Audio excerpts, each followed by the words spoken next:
السلام علیکم سامعین، ڈاکٹر اسرار احمد کے مزید بیانات سننے کے لیے ہمارے چینل کو سبسکرائب کریں تاکہ ہر نئی آنے والی ویڈیو آپ تک بآسانی پہنچ سکے۔ دباؤ بہت ڈالا گیا۔ انہوں نے جب تک خلافت عثمانیہ برقرار رہی یہودیوں کو فلسطین میں آباد ہونے کی اجازت نہیں دی، کہ جو معاہدہ کیا تھا حضرت عمر نے رضی اللہ تعالی عنہ، خلیفہ ثانی نے، خلیفہ راشد نے، ہم اس کے پابند ہیں اور ہم یہاں یہودیوں کو آباد ہونے کی اجازت نہیں دیں۔ لہذا انہوں نے اس خلافت ہی کا بستر طے کرایا، اس لیے کہ نہ رہے بانس نہ بجے بانسری، نہ مسلمانوں کی وحدت ملی کی کوئی علامت دنیا میں باقی رہے اور نہ مسلمان کسی مسئلے پر جمع ہو کر کوئی موقف اختیار کر سکے۔ اعلان بلفور کے نتیجے میں آباد کاری شروع ہوئی۔ 1948 میں اسرائیل قائم ہو گیا، معجزہ ہو گیا۔ 1967 میں اس کی توسیع ہو گئی۔ اس میں ایک بات اور بھی عرض کر دوں، یہ سارا کس طور سے ہوا ہے کام؟ آپ نے زائنزم کا نام تو سنا ہے، صہیونی تحریک۔ خود اس کا جو بابا آدم تھا، آرڈر آف الومیناٹی، 1776 یکم مئی یہ نظام قائم کیا وائٹ شاپ میں، اور اس نظام کے تحت فری میسنری اور lodges of the great Orient قائم کیے گئے۔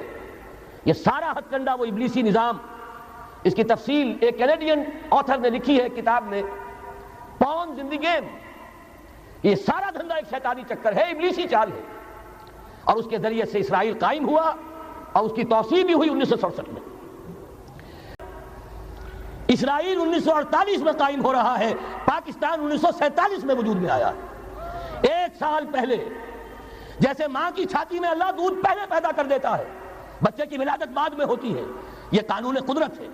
اسی طریقے سے توڑ اس کا در حقیقت اسرائیل کا توڑ ہے جو پاکستان کی شکل میں وجود میں آیا۔ یہ دوسری بات ہے کہ ہم بھٹک گئے، منزل کا سراغ بھول گئے، ہم آ کر دولت کے پھندوں میں، اور سب سے بڑھ کر یہ کہ جو متروکہ جائیداد کے لالچ، ہم اس میں پڑ گئے، بھول گئے یہ پاکستان کس لیے بنایا تھا، بھٹک گئے۔ بہرحال یہ دو آیات مبارکہ قرآن حکیم میں ایک تو سورہ صف میں وارد ہوئی ہیں جو میں نے ابھی تلاوت آپ کو کر کے سنائی۔ ان کی اہمیت کا اندازہ آپ اس سے کیجئے کہ بین ہی یہی دو آیات ہیں۔ دوسری آیت جوں کہ تو انہی الفاظ میں، پہلی آیت میں تھوڑا سا لفظی فرق، اسی ترتیب کے ساتھ سورہ توبہ میں بھی وارد ہوئی۔ وہاں فرمایا یریدون ان یطفئوا نور اللہ بافواہہم ویابی اللہ الا ان یتم نورہ ولو کرہ الکافرون هو الذی ارسل رسولہ بالہدی ودین الحق لیظہرہ علی الدین کلہ ولو کرہ المشرکون۔ یریدون، یہ لوگ ارادہ کیے ہوئے ہیں، تلے ہوئے ہیں۔ عام طور پر ترجمہ کر دیتے ہیں چاہتے ہیں، نہیں، چاہت سے بڑا اونچا معاملہ ہے ارادہ۔ یریدون، یہ تلے ہوئے ہیں اس بات پر، لیطفئوا نور اللہ بافواہہم، کہ وہ اللہ کے نور کو اپنے منہ کی پھونکوں سے بجھا دے۔ واللہ متم نورہ، اور اللہ کا اٹل فیصلہ ہے وہ اپنے نور کا اتمام فرما کر رہے گا۔ وَلَوْ كَرِهَ الْكَافِرُونَ، کا یہ کافروں کو کتنا ہی ناپسند۔ دوسری جگہ فرمایا یریدون ان یطفئوا نور اللہ بافواہہم وَیَابَ اللَّهُ إِلَّا أَن يُتِمَّ نُورَهُ، یہ تلے ہوئے ہیں کہ اللہ کے نور کو اپنے منہ کی پھونکوں سے بجھا دے، اور اللہ کو ہرگز منظور نہیں ہے مگر صرف یہ کہ وہ اپنے دین کا، اپنے نور کا اتمام فرما کر رہے ہیں۔ یہاں یریدون کا فاعل کون ہے؟ کون تلے ہوئے ہیں؟ عام طور پر شاید ہم تمام کفار کو اس میں جمع کر جاتے ہیں، تعین کے ساتھ یہاں یہودی مراد ہے۔ سورہ صف اور سورہ توبہ دونوں میں اس سے قبل یہود کا تذکرہ ہے۔ یہودی تلا ہوا ہے، یہودیوں کا اٹل فیصلہ ہے کہ وہ اللہ کے نور کو اپنے منہ کی پھونکوں سے بجھائے گا۔ اس کو اچھی طرح نوٹ کر لیجئے کہ تاریخ انسانی میں خیر و شر کی جو کشمکش رہی ہے، ہمارا ایمان یہ ہے کہ اصل میں ایک طرف ابلیس اور اس کی ذریت ہے، صلبی بھی مانوی بھی، دوسری طرف اللہ کے رسول اور ان کے امتی رہے۔ ستیزہ کار رہا ہے ازل سے تا امروز چراغ مصطفی سے شرار بولہبی کشمکش جاری رہی۔ قرآن مجید میں 7 مقامات پر قصہ آدم و ابلیس ہے۔ اللہ سے اس نے مہلت مانگی قیامت تک کے لیے کہ مجھے مہلت دے کہ میں ثابت کر سکوں کہ آدم اور اس کی ذریت، اس کی نسل تیری وفادار نہیں رہے گی، میں انہیں گمراہ کر کے چھوڑوں۔ قرآن کا ہر طالب علم جانتا ہے اللہ نے اسے مہلت دی، اور اس نے پھر جو دھمکی دی تھی بار بار آیا ہے، میں آدم کی نسل کا اغوا کر کے رہوں گا، انہیں گمراہ کر کے رہوں گا، ان پر سامنے سے حملہ کروں گا، پیچھے سے حملہ کروں گا، دائیں سے حملہ آور ہوں گا، بائیں سے حملہ آور ہوں گا، اور تو دیکھے گا اے پروردگار کہ تو نے جو مقام اور مرتبہ خلافت عطا کیا آدم کو، آدم کی ذریت اس کی اہل ثابت نہیں۔ یہ چیلنج ہے جو قرآن مجید میں آیا ہے۔ اب ایک بات یہ نوٹ کیجئے کہ اس ذریت آدم کا جو ازلی دشمن ہے ابلیس، اس کا سب سے بڑا ایجنٹ اس دنیا میں کئی ہزار برس سے یہودی ہے۔ دنیا میں انسانوں میں ان کے سب سے بڑے ایجنٹ کارندے، وہ مغضوب علیہم قوم، وہ ملعون قوم، لعن الذین کفروا من بنی اسرائیل علی لسان داؤد و عیسی ابن مریم۔ تاریخ یہ بتا رہی ہے کہ ان کی دشمنی ہمیشہ رہی، تمام انبیاء سے رہی۔ حضرت مسیح علیہ السلام کو انہوں نے اپنے بس پر سولی پر چڑھایا۔ خود نبی اکرم صلی اللہ علیہ وسلم اور آپ کے صحابہ کے ساتھ جو معاملہ رہا، میں اس وقت تاریخ اور سیرت بیان نہیں کر سکتا، صرف قرآن مجید کی گواہی دے رہا ہوں۔ لَتَجِدَنَّ أَشَدَّ النَّاسِ عَدَاوَةً لِلَّذِينَ آمَنُوا الْيَهُودَ وَالَّذِينَ أَشْرَكُوا۔ تمام انسانوں میں مسلمانوں کے بدترین دشمن یہودی اور مشرک ہیں۔ یہ یہودی میں چاہتا ہوں کہ تاریخ جو ہماری امت مسلمہ کی ہے، اس کے حوالے سے ان کا جو بھی کردار رہا ہے اس پر ایک نظر ڈال لیجیے۔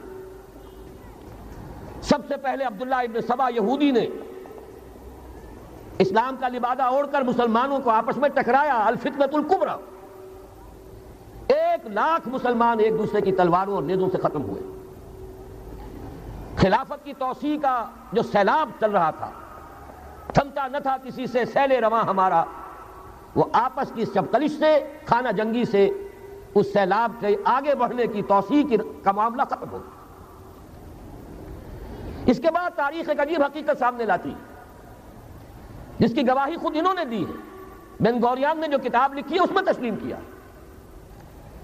مسلمانوں کی مہربانی، ایک رؤوف اور رحیم رسول کی امتی ہونے کے ناطے ان میں شفقت اور رحمت، جیسے اللہ تعالیٰ نے حضور سے کہا قرآن میں 2 مرتبہ، اے نبی آپ کی رافت اور شفقت سے یہ کافر اور منافق فائدہ نہ اٹھانے پائیں، یا ایھا النبی جاہد الکفار والمنافقین واغلظ علیہم، ان پر سختی کی۔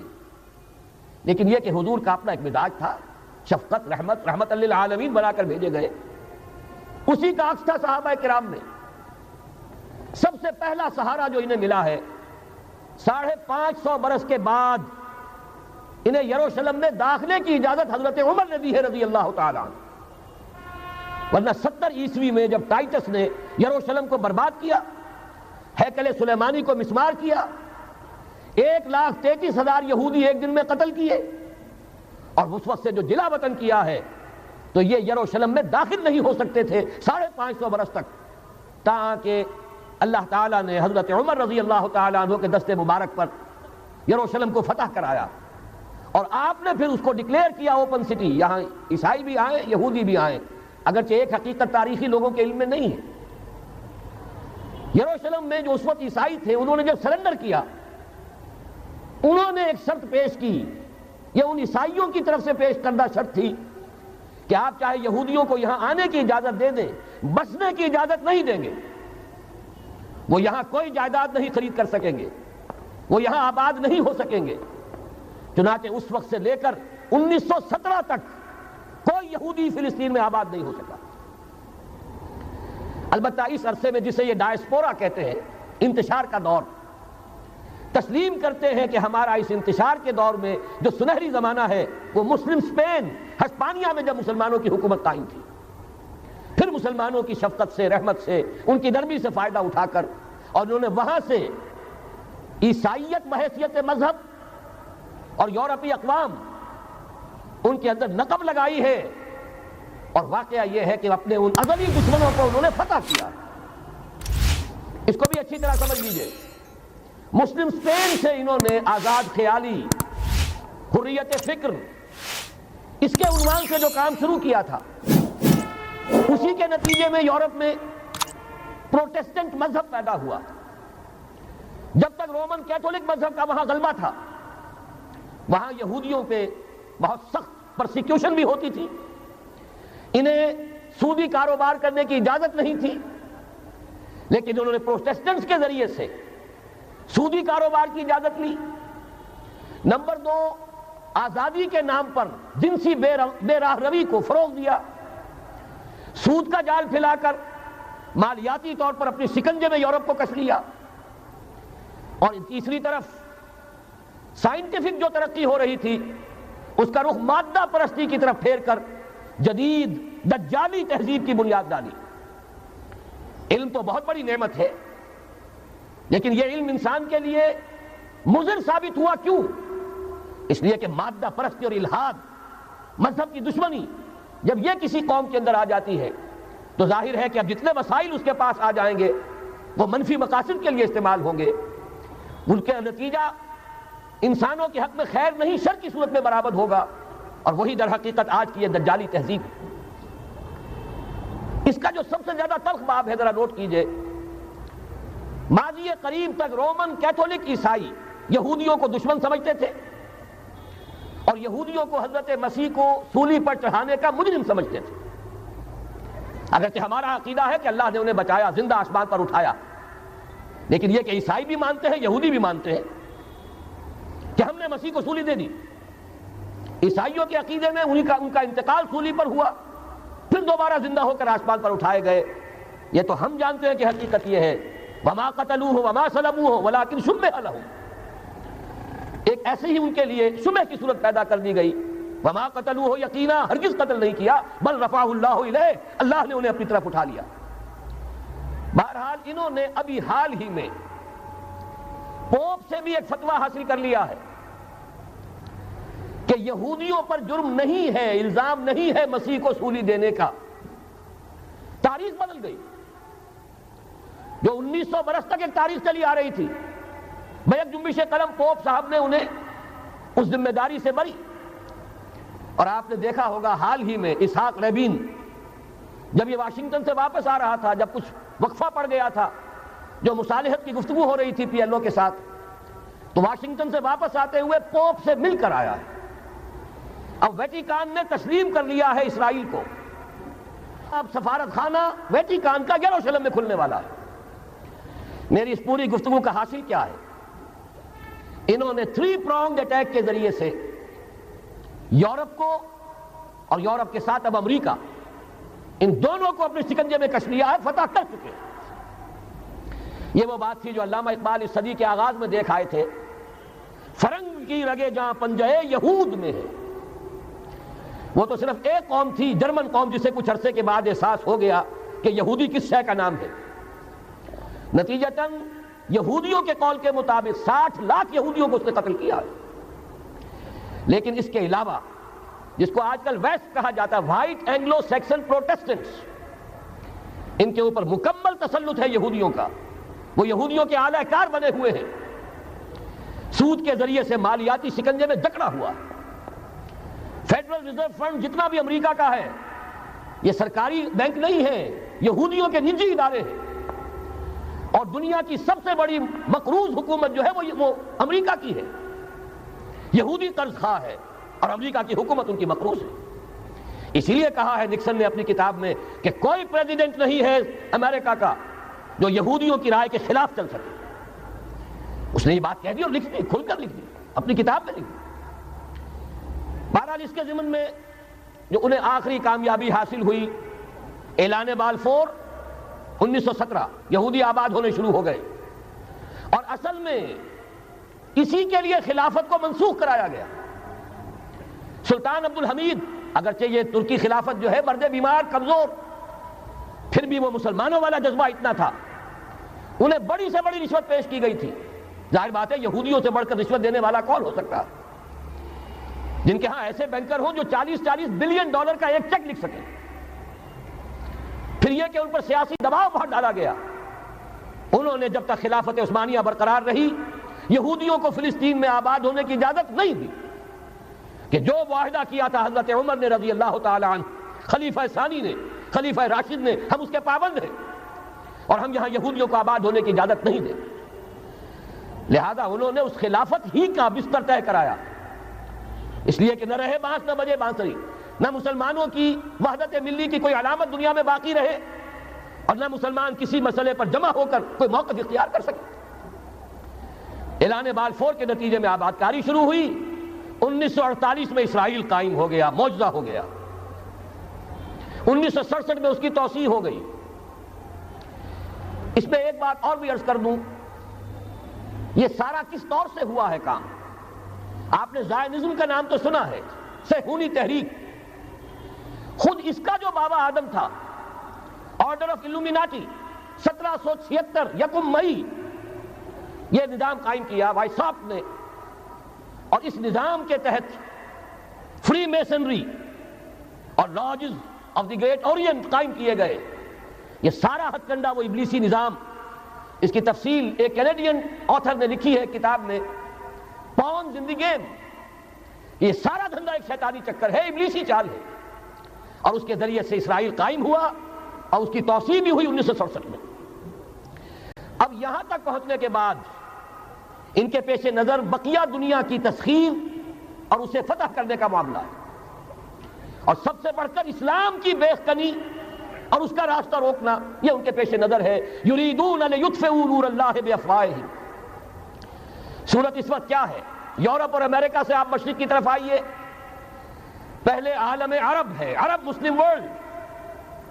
مجھے یہ کہتے ہوئے سخت دکھ ہو رہا ہے، پورا عالم عرب وہ فتح کر چکے. وہ عرب ممالک کے جو اسرائیل کے ساتھ کسی میز پر بیٹھ کر گفتگو کرنے کو تیار نہیں تھے. آپ دیکھ رہے ہیں کہ لائن لگ گئی. کبھی صرف انور سادات نے ریکگنائز کیا تھا، پوری دنیا میں شور مچا تھا، اس پر لعنت ملامت ہوئی تھی. اب تو ایک ایک کر کے، وہ شاہ حسن ہو چاہے شاہ حسین ہو، اب تو وہاں سے ویزے ختم ہو رہے ہیں.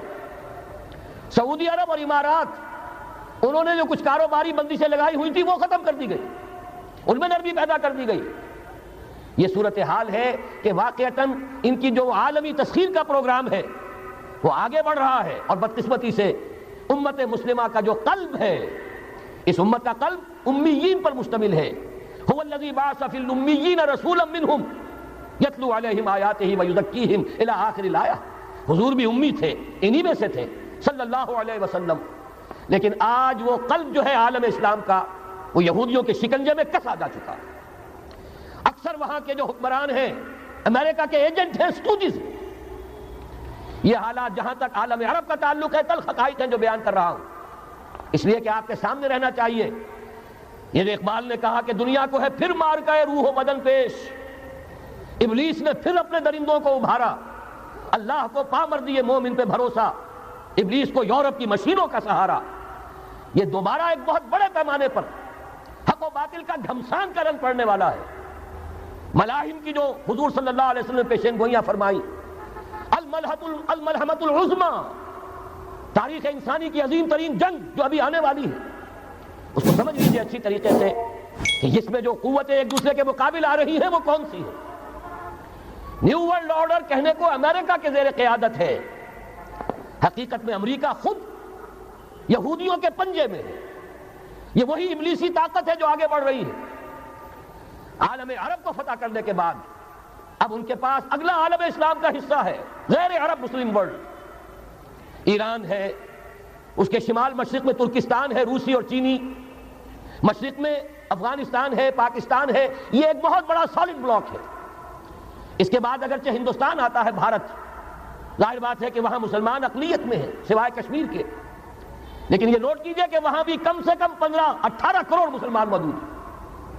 آج بھی دنیا کا سب سے بڑا ملک جس میں مسلمانوں کی تعداد اور جن کی نفری سب سے بڑھ کر ہے وہ بھارت ہے. اس کے بعد پھر انڈونیشیا، ملائیشیا ہے.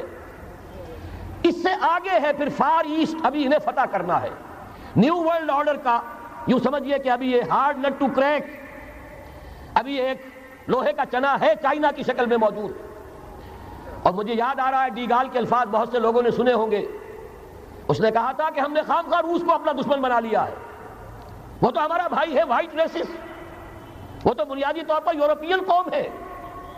Beware of the yellow masses of the east, تمہیں گھبرانا چاہیے، تمہیں خبر لینی چاہیے، وہ مشرق بعید کے جو زرد رو لوگ ہیں، China, Indo China, Japan, yellow race. ابھی اس نیو ورلڈ آرڈر کے لیے جو فتح عالم اور تسخیر عالم کا پروگرام ہے، اس میں پہلے غیر عرب مسلمان دنیا اور پھر یہ فار ایسٹ کا خاص طور پر یلو ماسز، یہ ہے کہ جنہیں ابھی انہیں ٹیکل کرنا ہے۔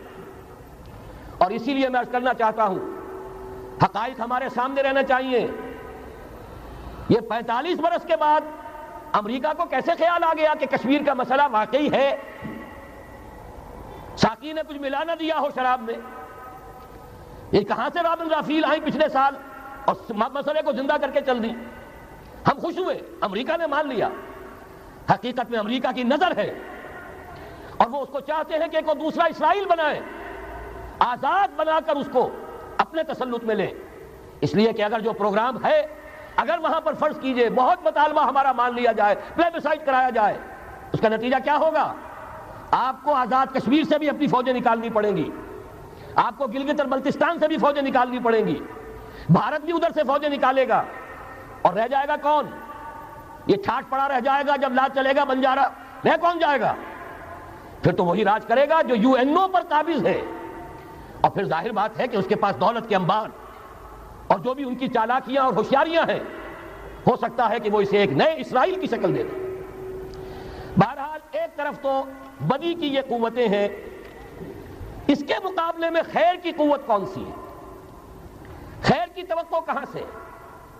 اس سے پہلے کہ میں اس موضوع پر آؤں، اب میں آپ کے سامنے وہ نوید خلافت جو میری آج کی گفتگو کا عنوان ہے، اگرچہ کنٹراسٹ بہت بڑا ہے، حالات اتنے خراب، خیر کی کوئی امید نہیں، کہیں سے کوئی اچھی خبر نہیں آتی، لیکن یہ کہ وہ نوید خلافت، سب سے پہلے تو انہی دونوں آیات کے حوالے سے، واللہ متم نورہ ولو کرہ الکافرون، اللہ لازماً اپنے نور کا اتمام فرما کر رہے گا، چاہے یہ کافروں کو کتنا ہی ناگوار ہو۔ وَمَكَرُوا وَمَكَرَ اللَّهُ وَاللَّهُ خَيْرُ الْمَاكِرِينَ، شر کی قوت اپنی چالیں چل رہی ہے، اللہ کی اپنی تدبیریں ہیں، جو آخری نتیجہ نکلنے والا ہے وہ کیا ہے؟ هُوَ الَّذِي أَرْسَلَ رَسُولَهُ بِالْهُدَى وَدِينِ الْحَقِّ لِيُظْهِرَهُ عَلَى الدِّينِ كُلِّهِ وَلَوْ كَرِهَ الْمُشْرِكُونَ۔ دیکھیے جب میں آیت آپ کو سنائی، مسلمانوں کے سب سے بڑے دشمن کون؟ یہودی اور مشرک۔ پہلی آیت میں یہودیوں کا تذکرہ ہوا، انہیں مشرک نہیں کہا، کافر کہا۔ یریدون لیطفئوا نور اللہ بافواہہم واللہ متم نورہ ولو کرہ الکافرون۔ اگلی آیت میں اب آیا، اللہ نے تو اپنے رسول صلی اللہ علیہ وسلم کو بھیجا ہی اس لیے ہے، اس قطعی فیصلے کے ساتھ بھیجا ہے، الہدیٰ، کتاب ہدایت، ہدایت کاملہ قرآن مجید دے کر، دین حق، نظام عدل، عدل و قسط، نظام عدل اجتماعی، سچا دین، سچا نظام دے کر بھیجا تاکہ غالب کرے اسے کل کے کل دین پر، پورے نظام زندگی پر، وَلَوْ كَرِهَ الْمُشْرِكُونَ، چاہے یہ مشرکوں کو کتنا ہی ناگوار ہو۔ یہ بات تو ہو کر رہے گی، اور اس کو نوٹ کر لیجئے کہ چونکہ حضور کی بعثت ہوئی پوری نوع انسانی کے لیے، وَمَا أَرْسَلْنَاكَ إِلَّا كَافَّةً لِلنَّاسِ بَشِيرًا وَنَذِيرًا، جب تک پوری نوع انسانی پر اللہ کا دین غالب نہ ہو جائے، اس آیت مبارکہ میں اللہ کا جس فیصلہ کا اعلان کیا گیا ہے، گویا کہ ابھی وہ پورا نہیں ہوا، ہونا ہے۔ اسی لیے کہا تھا اقبال نے، وقت فرصت ہے کہاں، کام ابھی باقی ہے، نور توحید کا اتمام ابھی باقی ہے، کل روح ارضی پر، کل عالم انسانیت پر اللہ کا دین غالب ہو کر رہے۔ اس کی پھر نوید جو اور سورہ نور میں آئی ہے، اگر آپ کے پاس یہ ہے موجود، 4 ورقہ نکال لیجئے، متن کو دیکھیے۔ خلافت کا وعدہ، حدیث مبارک ہے حضرت نعمان بن بشیر، یہ آیت جو ہے یہ سورہ نور کی ہے، وعد اللہ الذین آمنوا منکم وعملوا الصالحات، مسلمانوں تم میں سے جو لوگ ایمان اور عمل صالح کا حق ادا کر دیں گے، دعا کیجئے اللہم ربنا اجعلنا منہم، اللہ ہمیں اس کی توفیق دے، اللہم وفقنا لہذا، اللہ ہمیں اس کی توفیق عطا فرما۔ لیکن اگر تم یہ کر دو گے تو اللہ کے 3 وعدے ہیں، لَيَسْتَخْلِفَنَّهُمْ فِي الْأَرْضِ كَمَا اسْتَخْلَفَ الَّذِينَ مِن قَبْلِهِمْ، انہیں زمین میں خلافت عطا کرے گا لازماً، جیسے کہ ان سے پہلوں کو عطا کی تھی۔ یاد کر لیجئے وہ آیت سورہ صاد کی، یا داؤد انا جعلناک خلیفۃ فی الارض، جیسے حضرت داؤد حضرت سلیمان کو خلافت اور حکومت عطا کی، ایسے ہی مسلمانوں تمہیں عطا کرے۔ وَلَا يُمَكِّنَنَّ لَهُمْ دِينَهُمُ الَّذِي ارْتَضَىٰ لَهُمْ، اور ان کا وہ دین اسلام جو اللہ نے ان کے لیے پسند کر لیا ہے اسے تمکن غلبہ عطا کرے گا۔ وَلَا يُبَدِّلَنَّهُم مِّن بَعْدِ خَوْفِهِمْ أَمْنًا، اور وہ بدل دے گا خوف کی حالت کو امن کی حالت سے۔ یہ 3 وعدے اصل میں ایک ہی ہیں۔ مسلمانوں کو خلافت عطا ہو جائے، ظاہر بات ہے دین کا غلبہ ہوگا، دین کا غلبہ ہو گیا، مسلمانوں کی حکومت ہو گئی، مسلمانوں کے لیے کوئی اندیشہ نہیں، خوف نہیں۔ اب نوٹ کیجئے تاریخی اعتبار سے جو اب وہ خیر کی بات چلنی شروع ہوئی، یہ آیت نازل ہوئی ہے سن 5 کے اواخر میں یا سن 6 کے شروع میں۔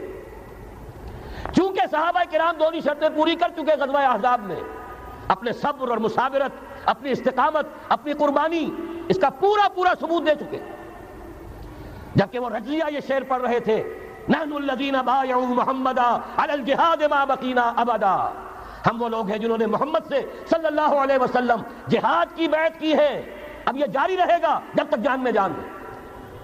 لہذا شرطیں چونکہ پوری ہو چکی، لہذا اللہ کی طرف سے اس کی جزا، اس کا بدلہ، وعدہ شروع ہو گیا پورا ہونا۔ سن 6 میں صلح حدیبیہ ہو گئی، انا فتحنا لک فتحا مبینا۔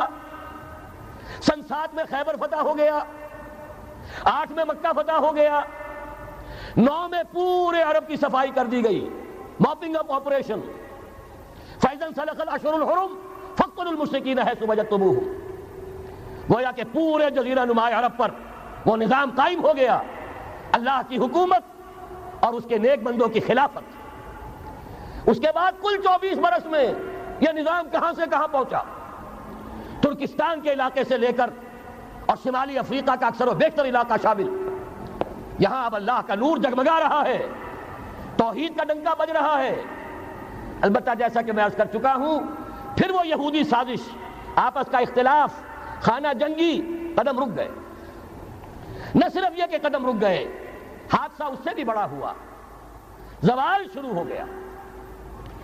یہ جو اس کے بعد سے آج تک ہماری تاریخ ہے 1400 برس کی، اس کے لیے ایک حدیث ہے جو اس کتاب کے 4 صفحے پر درج ہے، یہ اگر آپ کو نہیں بھی ملا ہے تو جاتے ہوئے لے کے جائیے گا، یہ ہمارا ہدیہ ہے۔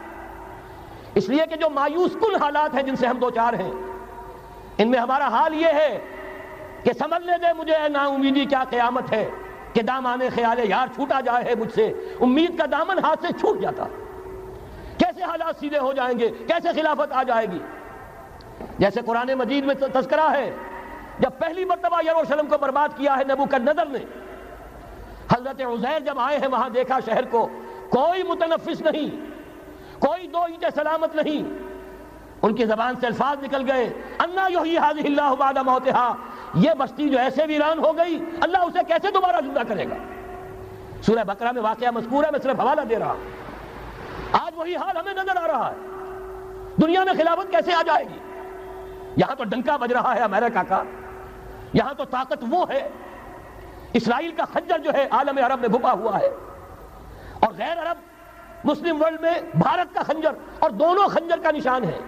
کبھی نقشہ دیکھا ہو، اسرائیل تو واقعتاً خنجر کے مانند تھا، جب تک یہ ویسٹ بینک شامل نہیں ہوا تھا اس کی شکل بالکل خنجر کی، اوپر دستہ اور نیچے وہ پھل، عالم عرب کے سینے میں پیوست۔ یہی بھارت کا حال ہے، آپ نقشہ دیکھیے، کشمیر خنجر کے دستے کے مانند ہے اور نیچے وہ تکون جا رہی ہے، اور اسی نے جدا کیا ہے عالم اسلام کا ایک حصہ جو مغربی پاکستان کے ساتھ ہو گیا، اور وہ جو بنگال مشرقی پاکستان سے ہوتے ہوئے انڈونیشیا ملائیشیا علیحدہ ہو گئے۔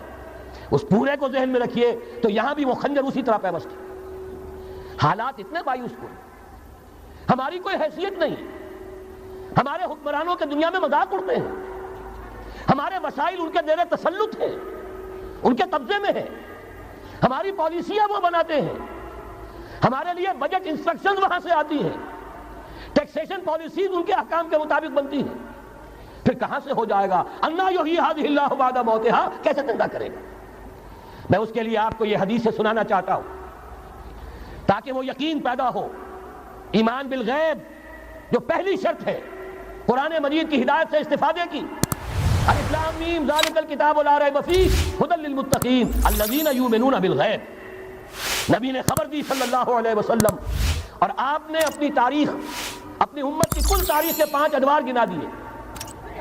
حضرت نعمان ابن بشیر کی حدیث مسند احمد ابن حنبل میں، تکون النبوۃ فیکم ما شاء اللہ ان تکون. مسلمانوں تمہارے مابین نبوت قائم رہے گی، موجود رہے گی، یعنی میں بنفس نفیس تمہارے مابین رہوں گا جب تک اللہ چاہے گا. ثم یرفع اللہ اذا شاء یرفعها، پھر جب اللہ چاہے گا نبوت کو اٹھا لے گا، یعنی میرا انتقال ہو جائے گا.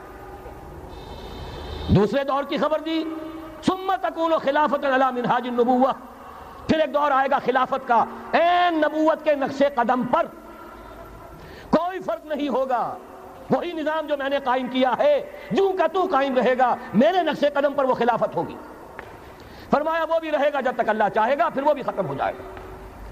پھر فرمایا تیسرا دور آئے گا، ثم تکون ملکا عاضا، ظالم ملوکیت، بادشاہی، محل بنیں گے، ٹھاٹ جمیں گے، ظلم کا سکہ رواں ہوگا، ناجائز قتل ہوں گے.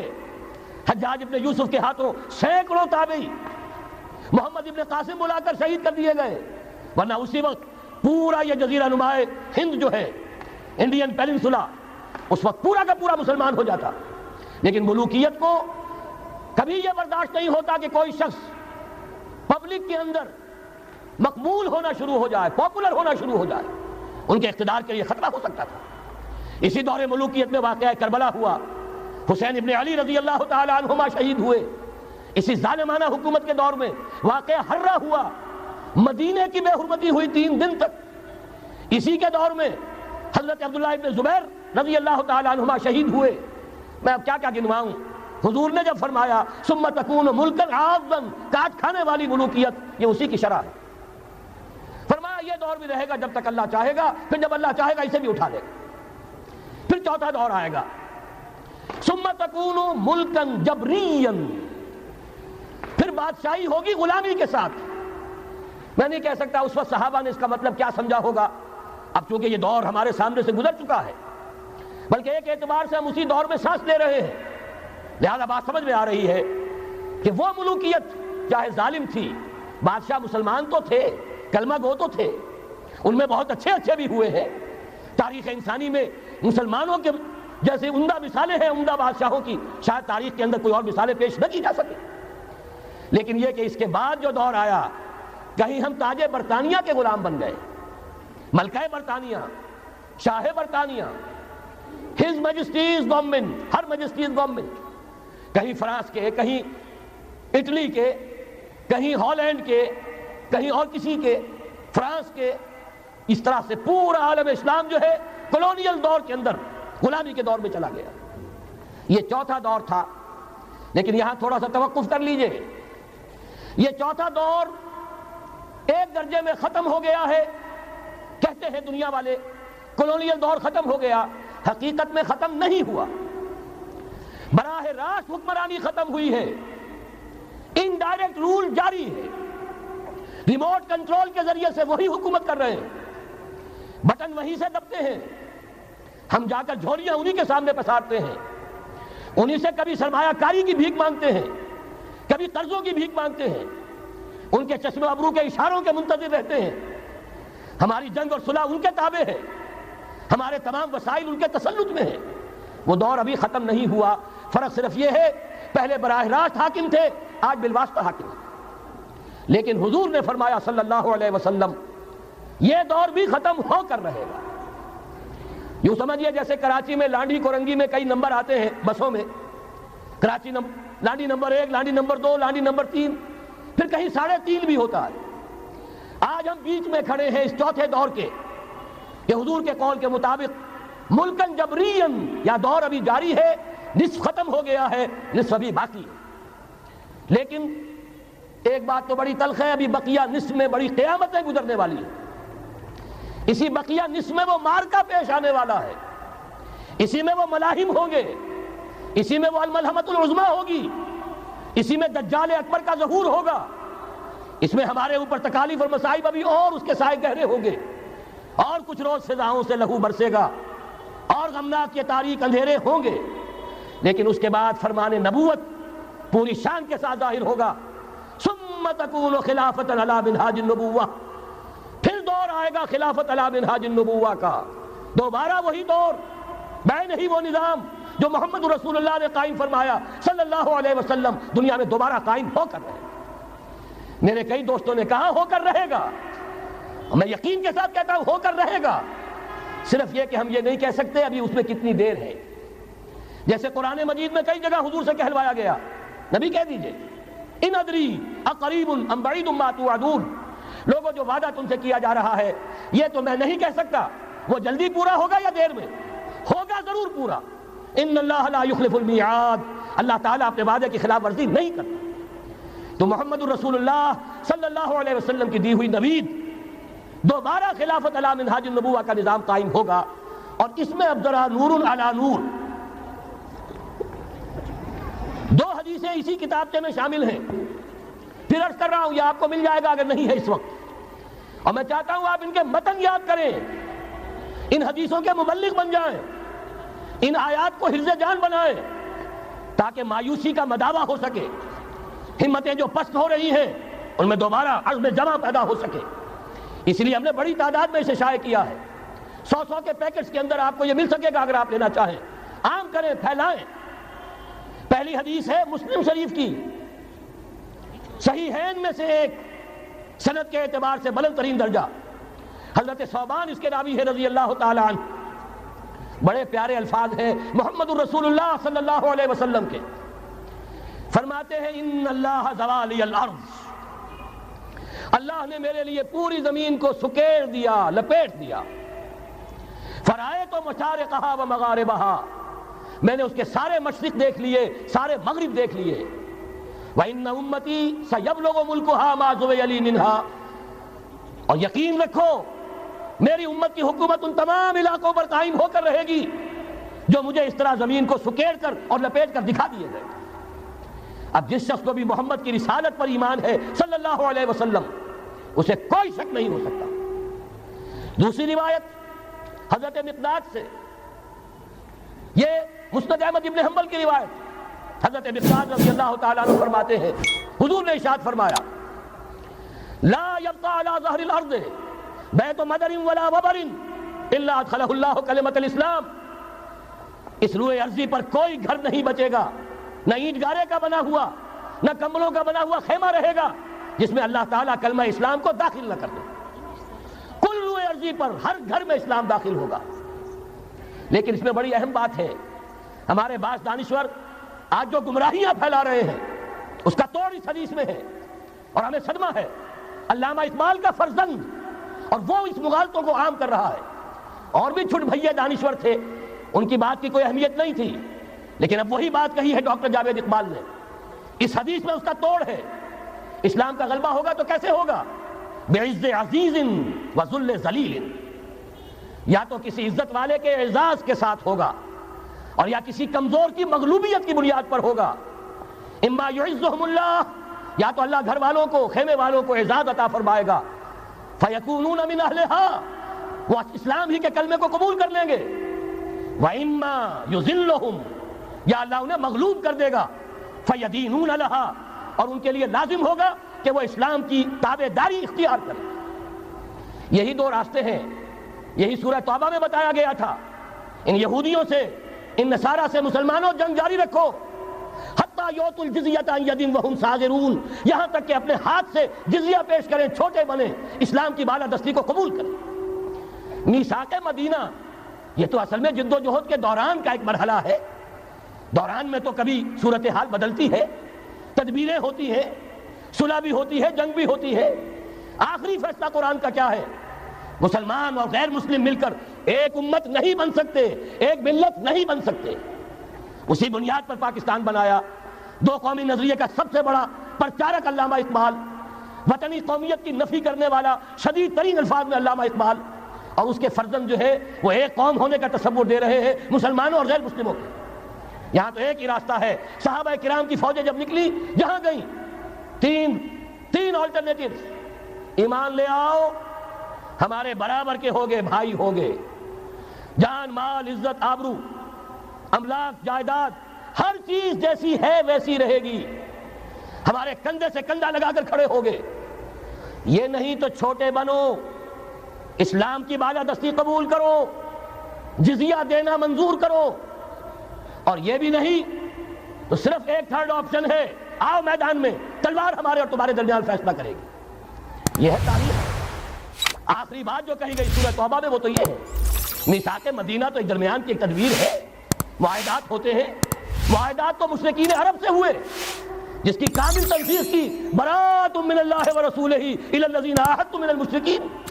سارے معاہدات آج ختم کیے جا رہے ہیں، اعلان عام کیا جا رہا ہے، کوئی معاہدہ نہیں ہے، باطل دوئی پسند ہے، حق لا شریک ہے، شرکت میں آنا ہے، حق و باطل نہ کر قبول۔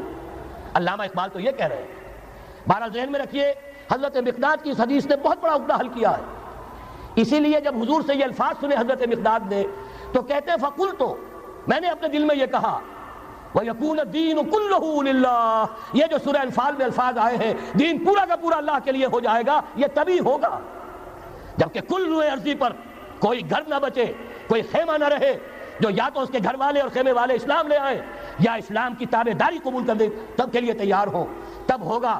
اسی کو اقبال نے کہا تھا جواب شکوہ میں، وقت فرصت ہے کہاں، کام ابھی باقی ہے، نور توحید کا اتمام ابھی باقی۔ لیکن یہ جو حدیثیں میں نے آپ کو سنائی ہے، علامہ اقبال نے در حقیقت انہی کا نقشہ کھینچا ہے۔ آسماں ہوگا سحر کے نور سے آئینہ پوش، اور ظلمت رات کی سیما پا ہو جائے گی، پھر دلوں کو یاد آ جائے گا پیغام سجود، پھر جبھی خاک حرم سے آشنا ہو جائے گی۔ آنکھ جو کچھ دیکھتی ہے لب پہ آ سکتا نہیں، محو حیرت ہوں کہ دنیا کیا سے کیا ہو جائے گی۔ شب گریزہ ہوگی آخر جلوہ خورشید سے، یہ چمن معمور ہوگا نغمہ توحید سے۔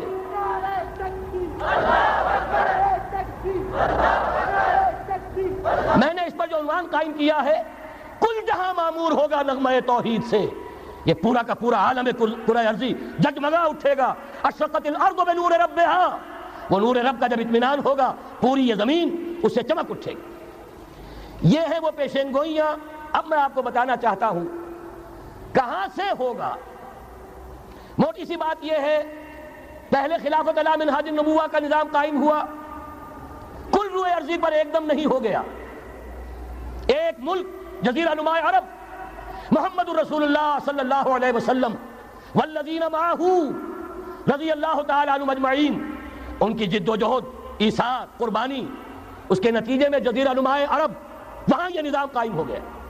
پھر پھیلا، پھر توسیع ہوئی۔ 3 لشکر نکلے تھے، مشرق مغرب شمال۔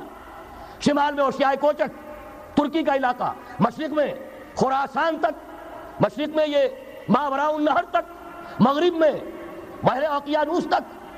دشت و دشت ہیں، دریا بھی نہ چھوڑے ہم نے، بحر ظلمات میں دوڑا دیے گھوڑے ہم نے۔ اب بھی یہی ہوگا، کسی ایک جگہ سے ہوگا۔ یہ میں اب آپ کو بتانا چاہتا ہوں کہاں سے ہوگا۔ پہلے اس کے جو شواہد ہیں وہ سمجھ لیجئے، پھر حدیثیں میں سامنے لاؤں گا۔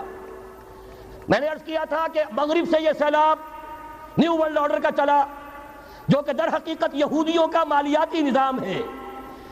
اس مالیاتی شکنجے میں انہوں نے یورپ امریکہ کو جکڑا ہوا ہے۔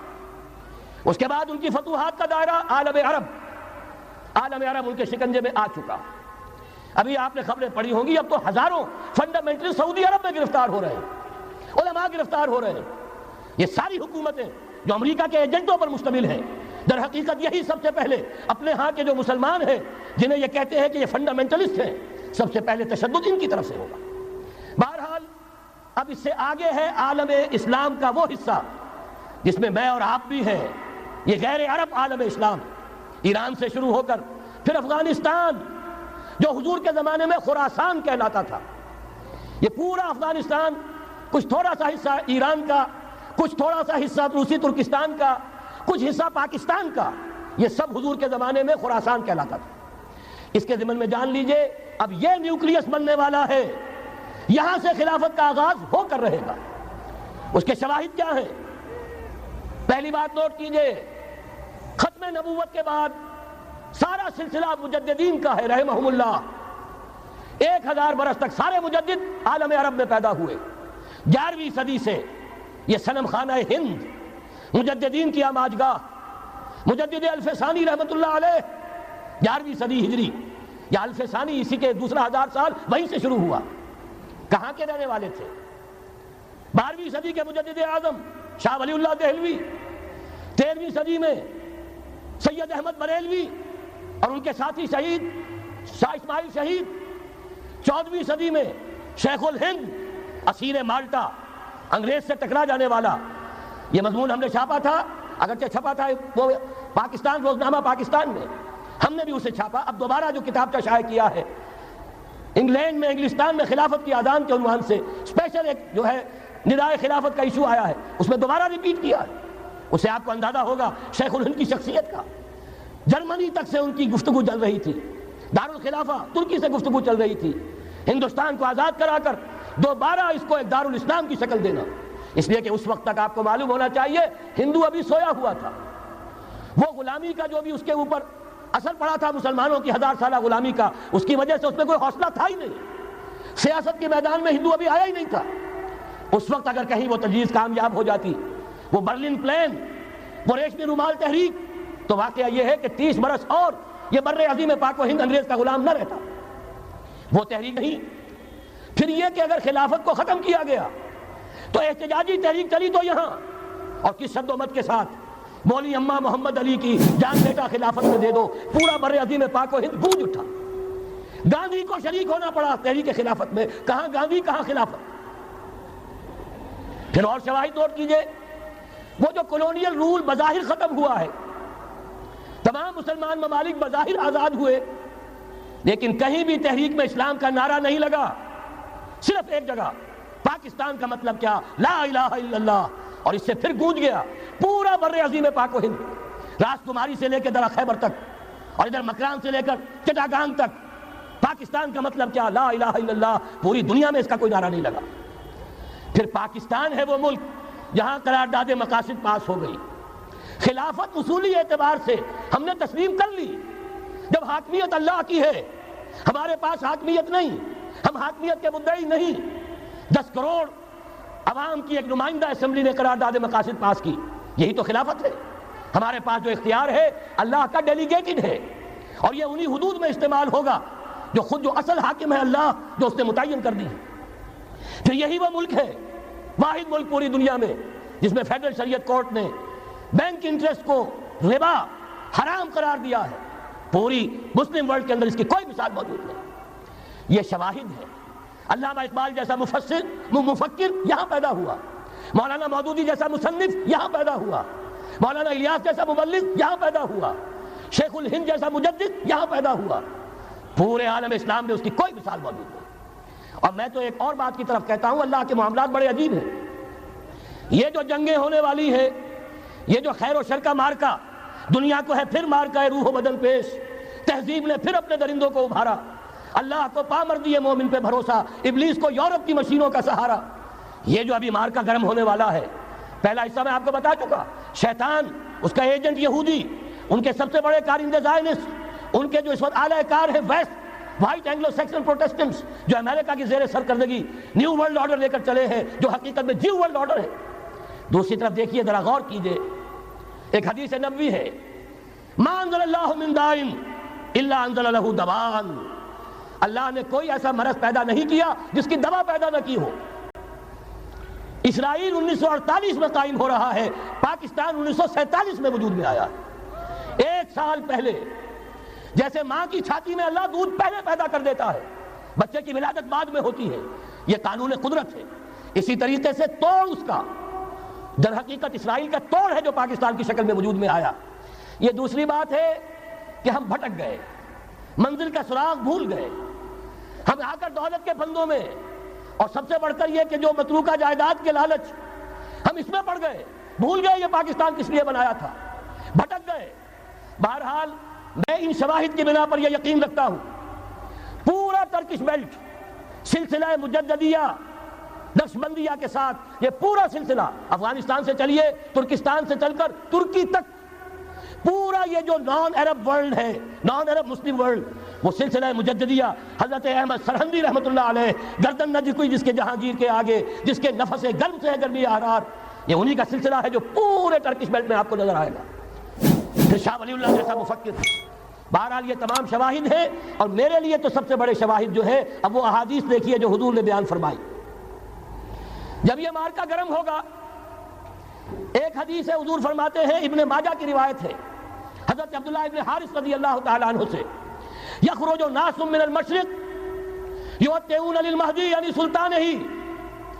جب اس عالم عرب میں، دیکھیے ایک بات میں عرض کر چکا ہوں، بڑی تلخ بات ہے، عالم عرب ہمارا بہتر حصہ ہے، افضل حصہ ہے، ان کو اللہ نے فضیلت ہم سے بہت زیادہ دی ہے۔ سب سے بڑی فضیلت کہ محمد خود صلی اللہ علیہ وسلم عرب تھے، یہ رتبہ بلند ملا جس کو مل گیا۔ پھر مستقل فضیلت، اللہ کا کلام ان کی زبان میں موجود ہے، مادری زبان میں، لہذا اگر انہوں نے کوتاہی کی، انہوں نے پیٹھ دکھائی، بہت بڑے مجرم ہیں، اس میں کوئی شک نہیں۔ اور یہی وجہ ہے یہ سارے ملاحم وہی ہونے ہیں، ایسی ایسی بھاری جنگیں، حضور فرماتے ہیں اتنے لوگ ہلاک ہوں گے کہ پرندہ اڑتا چلا جائے گا، اترنے کی جگہ نہیں ملے گی، لاشیں ہی لاشیں ہوں گی، یہ شکل ہونے والی ہے۔ اور میں تو چونکہ ایک مضمون اور کتابچے کی شکل میں بھی شائع ہو چکا ہے، جس میں کہ حضور کی اس حدیث کے حوالے سے میری امت پر بھی وہ سب کچھ وارد ہوگا جو سابقہ امت پر ہوا، اسی کے حوالے سے عرض کر چکا ہوں۔ اگر اس صدی میں ہولوکاسٹ میں 60 لاکھ یہودی مارا گیا ہے، کوئی اسی کا دوبارہ چربا جو ہے امت مسلمہ پر بھی آنے والا ہے۔ لیکن اس کے بعد پھر ان کے لیے فوجیں جائیں گی مشرق سے، وہاں جو امام ہوں گے، جو بھی ان کو لیڈ کر رہے ہوں گے، حضرت مہدی۔ یہ تصور ذہن میں رکھیے، ہمارے مابین اور عیسائیوں کے مابین حضرت مسیح کی ذات مشترک، اگرچہ ان کا یہ عقیدہ ہے کہ وہ سولی دیے گئے، فوت ہو گئے، معاذ اللہ ثم معاذ اللہ، پھر زندہ ہو کر آسمان پر گئے، پھر آئیں گے۔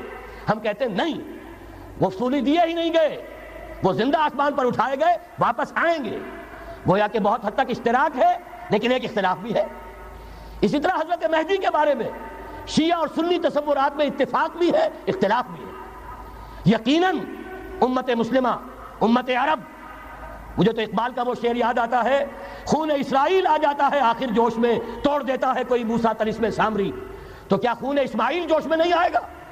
حضرت اسماعیل کی نسل میں حضور، اور حضور کی صاحبزادی حضرت فاطمہ رضی اللہ تعالی عنہ، حضور نے فرمایا میری اس بیٹی کی نسل میں اللہ تعالیٰ ایک شخص کو اٹھائے گا جو اس وقت مسلمانوں کی قیادت کرے گا۔ یہ چیز ہمارے اور اہل تشیع کے مابین مشترک، فرق یہ ہے وہ سمجھتے ہیں کہ ان کے 12ویں امام کہ جو آج سے 1200 برس قبل روپوش ہو گئے تھے وہ ظاہر ہوں گے، ہمارے نزدیک نہیں، وہ پیدا ہوں گے، نو مولود ہوں گے، عام انسانوں کی طرح آئیں گے، ہوں گے نسل فاطمہ میں سے رضی اللہ تعالی عنہ، اور وہ اس وقت عربوں کی قیادت کریں۔ خون اسماعیل آ جائے گا آخر جوش میں، اور کوئی حضرت مہدی وہ آئیں گے اور اٹھیں گے اور قیادت کریں گے، دجال سے مقابلہ کریں گے اور اس ملاحم کے اندر قیادت فرمائیں گے، لیکن ان کی مدد کے لیے مشرق سے فوجیں آئیں گی۔ گویا کہ پہلے مشرقی کسی ملک میں یہ نظام قائم ہو چکا ہوگا، کوئی ایسی طاقت وجود میں آ چکی ہوگی کہ جب وہاں بھٹی دہکے گی تو وہاں کے مسلمانوں کی امداد مشرقی ممالک سے جائے گی۔ اور ایک دوسری حدیث میں، یہ تو ترمذی کی روایت ہے، کتب حدیث میں تیسرے نمبر پر کتاب یہی ہے، صحیح بخاری، صحیح مسلم، پھر یہ جامع ترمذی، اس میں حضرت ابو ہریرہ سے روایت ہے، یخرج من خراسان رایات سود۔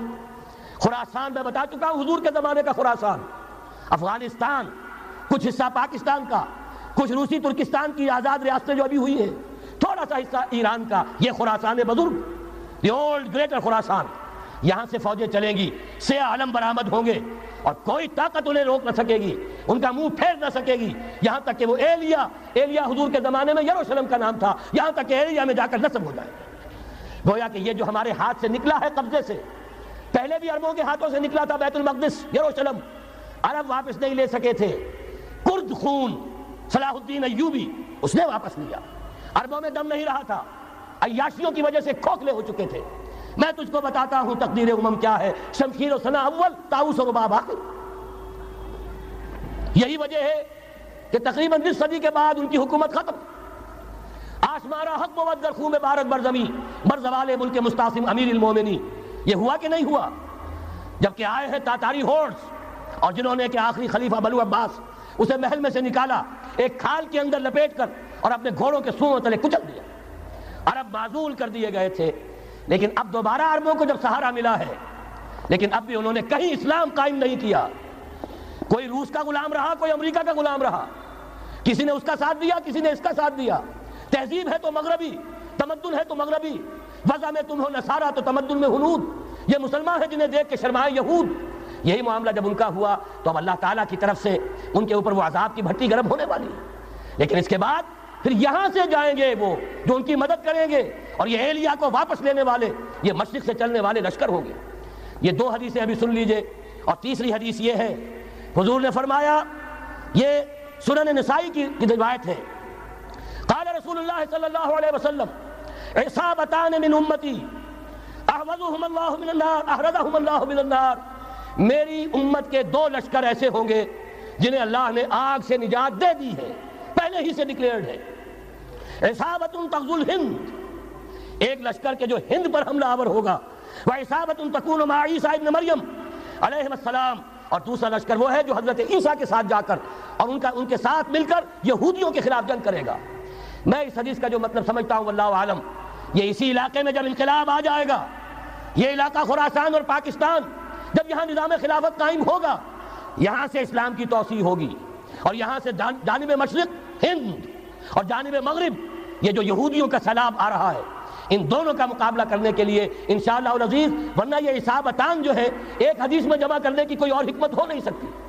ورنہ تو ہندوستان پہ کئی لشکر آئے ہیں, لیکن یہ کہ در حقیقت اسی وقت جبکہ عالم عرب میں وہ بھٹی دہکے گی, اسی وقت یہاں انقلاب آ چکا ہوگا.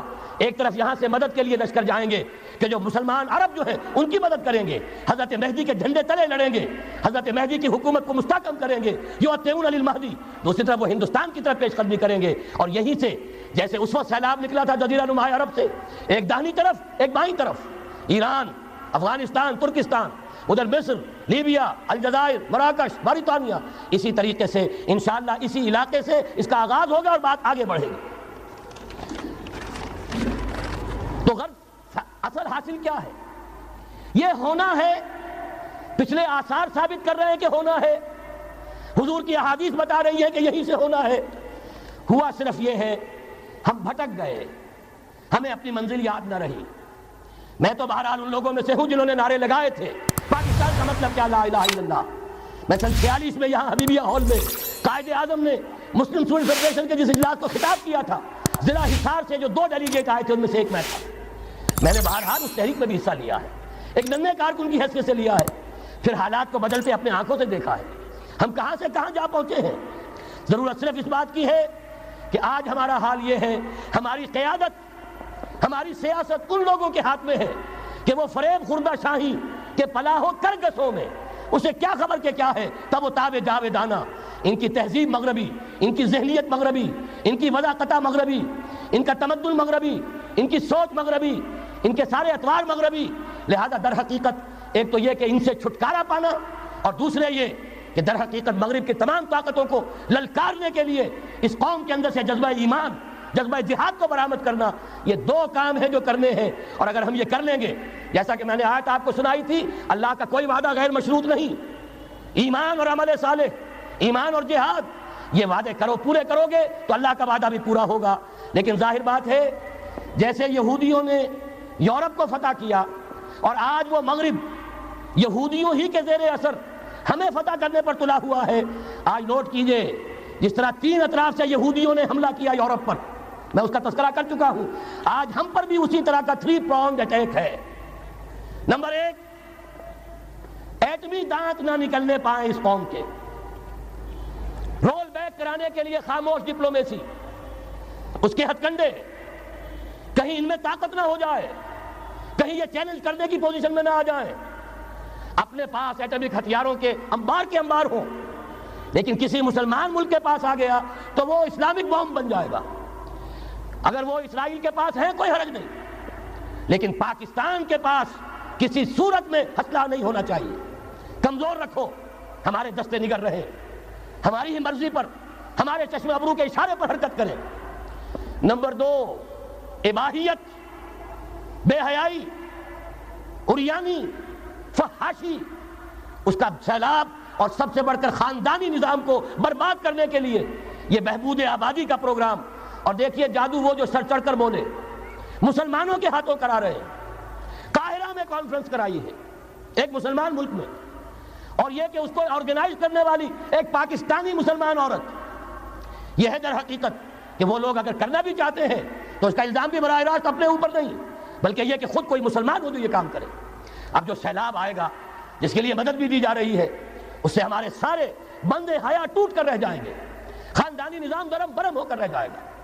جو ابھی تک اللہ کا شکر ہے کہ ہمارے ملک کے اندر انٹیکٹ ہے کچھ اوپر کا طبقہ جو بالکل ہی مغربی تہذیب میں رنگا گیا ہے، ورنہ ہمارے ہاں خاندان کا نظام ابھی انٹیکٹ ہے۔ لیکن یہ کہ یہ سیلاب بھی بڑی شدت سے آ رہا ہے، یہ چیزیں بیک وقت کیوں ہو رہی ہیں؟ اور تیسرا اور سب سے زیادہ سٹل وار، سب سے زیادہ یوں سمجھیے کہ جو لطیف، جو کہ ایک طرح کا احسان جتایا جا رہا ہے، ڈالروں کی اب یلغار۔ اب یہاں پر امریکی سرمایہ اور ڈالر چاہے مشرق سے آئے چاہے مغرب سے آئے، وہ یہودیوں کا اعلی کار ہے۔ آپ نے اگر $1 نوٹ کا اگر کبھی نقشہ دیکھا ہو، اس کے اوپر جو سگنیا بنا ہوا ہے، جو نشان ہے، وہ کیا ہے؟ پیرامڈ، احرام مصر۔ یہ کن کے لیے اہمیت رکھتے ہیں؟ ہزارہا یہودیوں کا خون اور ان کی ہڈیاں ان پیرامڈز کے تلے دبی ہوئی۔ جب یہ احرام بنائے گئے تھے، یہ یہودی وہاں غلامی کے دور میں تھے، بیگار ان سے لی جا رہی تھی، بڑے بڑے پتھر جب گرتے تھے تو پسنے والے یہودی ہوتے تھے۔ یہ ان کی اپنی جیسے ہولوکاسٹ، جیسے انہوں نے اس کو اپنا سمبل بنایا ہوا ہے، اسی طریقے سے پیرامڈ، مصر کا پیرامڈ، یہ گویا کہ ان کے اس زوال کا ایک نشان ہے، اور اس پر ایک آنکھ بنی ہوئی ہے، ایک آنکھ، کانے دجال کی آنکھ، وہ دیکھ رہی ہے۔ عجیب ہے یہ سمبل۔ نیچے لکھا ہوا ہے نووس آرڈو سکلورم، اور یہ در حقیقت 1776 جو نیچے لکھا ہوا ہے وہ رومن حروف کے اندر، یہ 1776 ہے جو میں بتا چکا ہوں، آرڈر آف الومناٹی وساپ نے قائم کیا تھا۔ عام دنیا یہ سمجھتی ہے کہ شاید یہ امریکہ کا یوم آزادی ہے، سن آزادی ہے۔ 1 مئی، اس آرڈر آف الومناٹی کی تاسیس 1 مئی کو ہوئی ہے۔ یہ 1 مئی جو منایا جاتا ہے، دھوکہ یہ دیا گیا ہے کہ یہ شکاگو کے جو مزدور ہیں ان کی یادگار ہے۔ حقیقت میں یہ 1 مئی اور 1776 آرڈر آف دی الومناٹی کی تاسیس کی تاریخ ہے۔ یہ تمام معاملہ سمجھ لیجئے۔ ڈالر در حقیقت، ہم نے ابھی تازہ ندائے خلافت میں نعیم صدیقی صاحب کی نظم شائع کی ہے، 45 برس بلکہ شاید اس سے بھی زیادہ عرصے کی پرانی نظم ہے جو ہم نے شائع کی ہے۔ ڈالر میرے اس دیش کو ناپاک نہ کرنا، اور میں تو انہیں داد دیتا ہوں جو کچھ انہوں نے، شاعر کہتے ہیں اس کو جو صاحب شعور ہے، اس صاحب شعور نے جو مشاہدہ کیا ہے کہ ڈالر آئے گا تو کیا آئے گا ہمارے ہاں، اس کی پوری داستان اس تازہ ندائے خلافت میں ہم نے نہ معلوم کہاں سے اس کو کھود کر نکلوایا ہے۔ ہم ان کا احسان مانتے ہیں کہ انہوں نے اپنی یہ پرانی نظم، اب ان کی جماعت تو سب بھول بھال گئی ان چیزوں کو، اسی لیے وہ اسے تج کر باہر بھی اب آ گئے۔ بہرحال ہمیں تو ان کی ایک ایک چیز جو ہے، مجھے تو وہ شعر آج کا اگر آپ نے جنگ کا میرا کالم پڑھا ہو، میری تو فکر کے اندر رچ بس گیا ہے۔ پاکستان کے بارے میں جب کہا تھا، اے آندھیوں سنبھل کے چلو اس دیار میں، امید کے چراغ جلائے ہوئے ہیں ہم، ہماری امیدوں کے چراغ ہے یہ، اسلام کا گہوارہ بننے والی ملک ہے یہ، اس کو ہم نے قائم کیا تھا اسلام کے لیے، یہ آندھیاں نہ چلیں، اس ملک کو ہم نے اسلام کے چراغ جو ہے ہم نے اس میں روشن کیے ہوئے ہیں۔ اے آندھیوں سنبھل کے چلو اس دیار میں، امید کے چراغ جلائے ہوئے ہیں ہم۔ بہرحال یہ تیسرا سیلاب ہے، ننگی سرمایہ داری، جس کی پھر لعنتیں ہوتی ہیں، ایک طرف فقر، ایک طرف احتیاج، ایک طرف بھوک، ایک طرف دولت کے انبار۔ پہلے بھی ہمارے ہاں فرق کم نہیں ہے، لیکن اب جو ہوگا، اگر یہ بات پوری ہو گئی تو وہ ننگی سرمایہ داری، اور سرمایہ داری ہی در حقیقت یہود کا سب سے بڑا ہتھ کنڈا ہے۔ یہ بینکنگ کا نظام، یہ سارا کا سارا سودی نظام، یہ IMF، یہ ورلڈ بینک، یہی تو ان کے سب سے بڑے ادارے ہیں۔ تو واقعہ یہ ہے کہ 3 طرف سے ہم پر حملہ ہو رہا ہے۔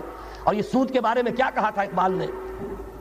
ادربا آخر چمی زائد فتن، اس سود کے ام الخبائث کے پیٹ سے سوائے فتنوں کے اور کیا برآمد ہو سکتا ہے؟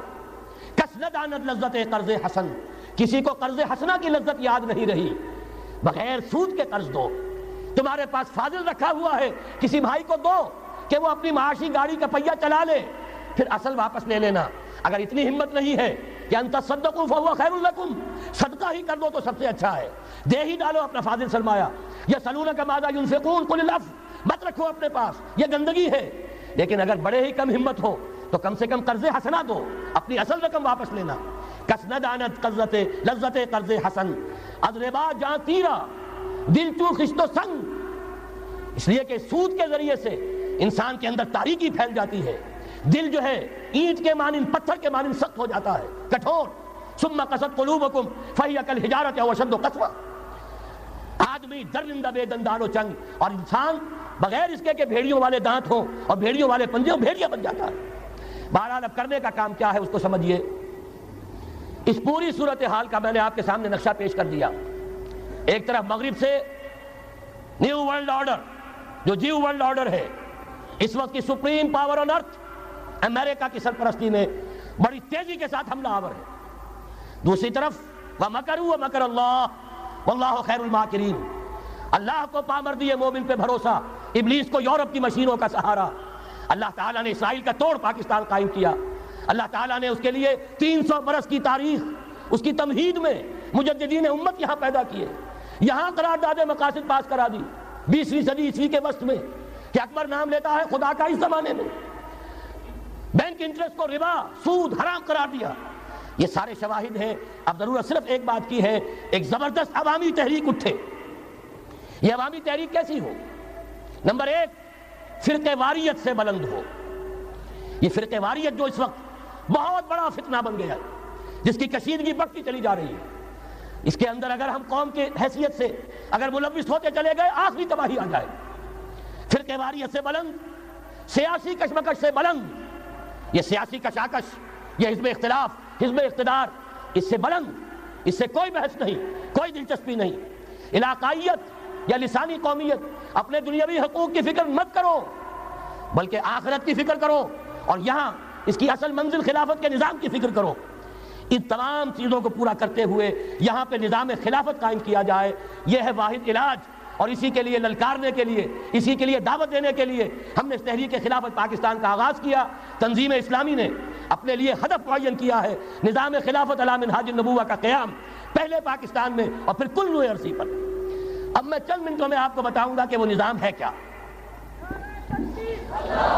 دیکھیے، اس موضوع پر میں پاکستان کے تقریباً تمام بڑے شہروں میں اکثر جگہ 3 دن 2 گھنٹے کی تقریر کر چکا ہوں. سیاسی نظام کیا ہے، معاشی نظام کیا ہے، سماجی نظام کیا ہے. خلافت اب قائم ہوگی تو بہرحال 1400 برس قبل کی خلافت اور آج کی خلافت، وقت کے دریا میں بہت سا پانی گزر گیا ہے. اصول وہی کے ہوں گے، فنڈامنٹلز وہی کے ہوں گے. تفصیلی خاکہ بنے گا اس زمانے کے تقاضوں کے مطابق. تو میرے وہ تقریریں ویڈیو کی شکل میں، آڈیو کی شکل میں، اردو میں، انگریزی میں، شکاگو میں 20 گھنٹے کا پروگرام پچھلے سال ریکارڈ کرا کے آیا. اللہ کا فضل ہے کہ وہ پھیل رہا ہے معاملہ. اب مغرب میں اذان خلافت بلند ہو رہی ہے، اس کا تذکرہ میں بعد میں کروں گا. بہرحال وہ تو تفصیلی بات ہے. یہاں میں چند منٹوں میں صرف الجبرا کے اصولوں کی طرح چند باتیں بتا رہا ہوں. جو بھی آپ کا آج نظام ہے، 3 شرطیں پوری کر دیجئے وہ خلافت بن جائے گا، سیاسی اور دستوری اعتبار سے. نمبر 1، حاکمیت اللہ کی، اور اللہ کا شکر ہے یہ ہم کر چکے. اللہ جزائے خیر دے جنہوں نے محنت کی تھی، اللہ جزائے خیر دے جنہوں نے وہ تحریک اٹھائی تھی مطالبہ دستور اسلامی، اور پھر جنہوں نے مدد کی تھی، اللہ تعالیٰ انہیں جزائے خیر دے. بہرحال وہ اب ہمارے دستور کا حصہ ہے. حاکمیت اللہ کی. البتہ اگلا قدم ہم آج تک نہیں اٹھا سکے. اس حاکمیت کا ظہور کیسے ہوگا؟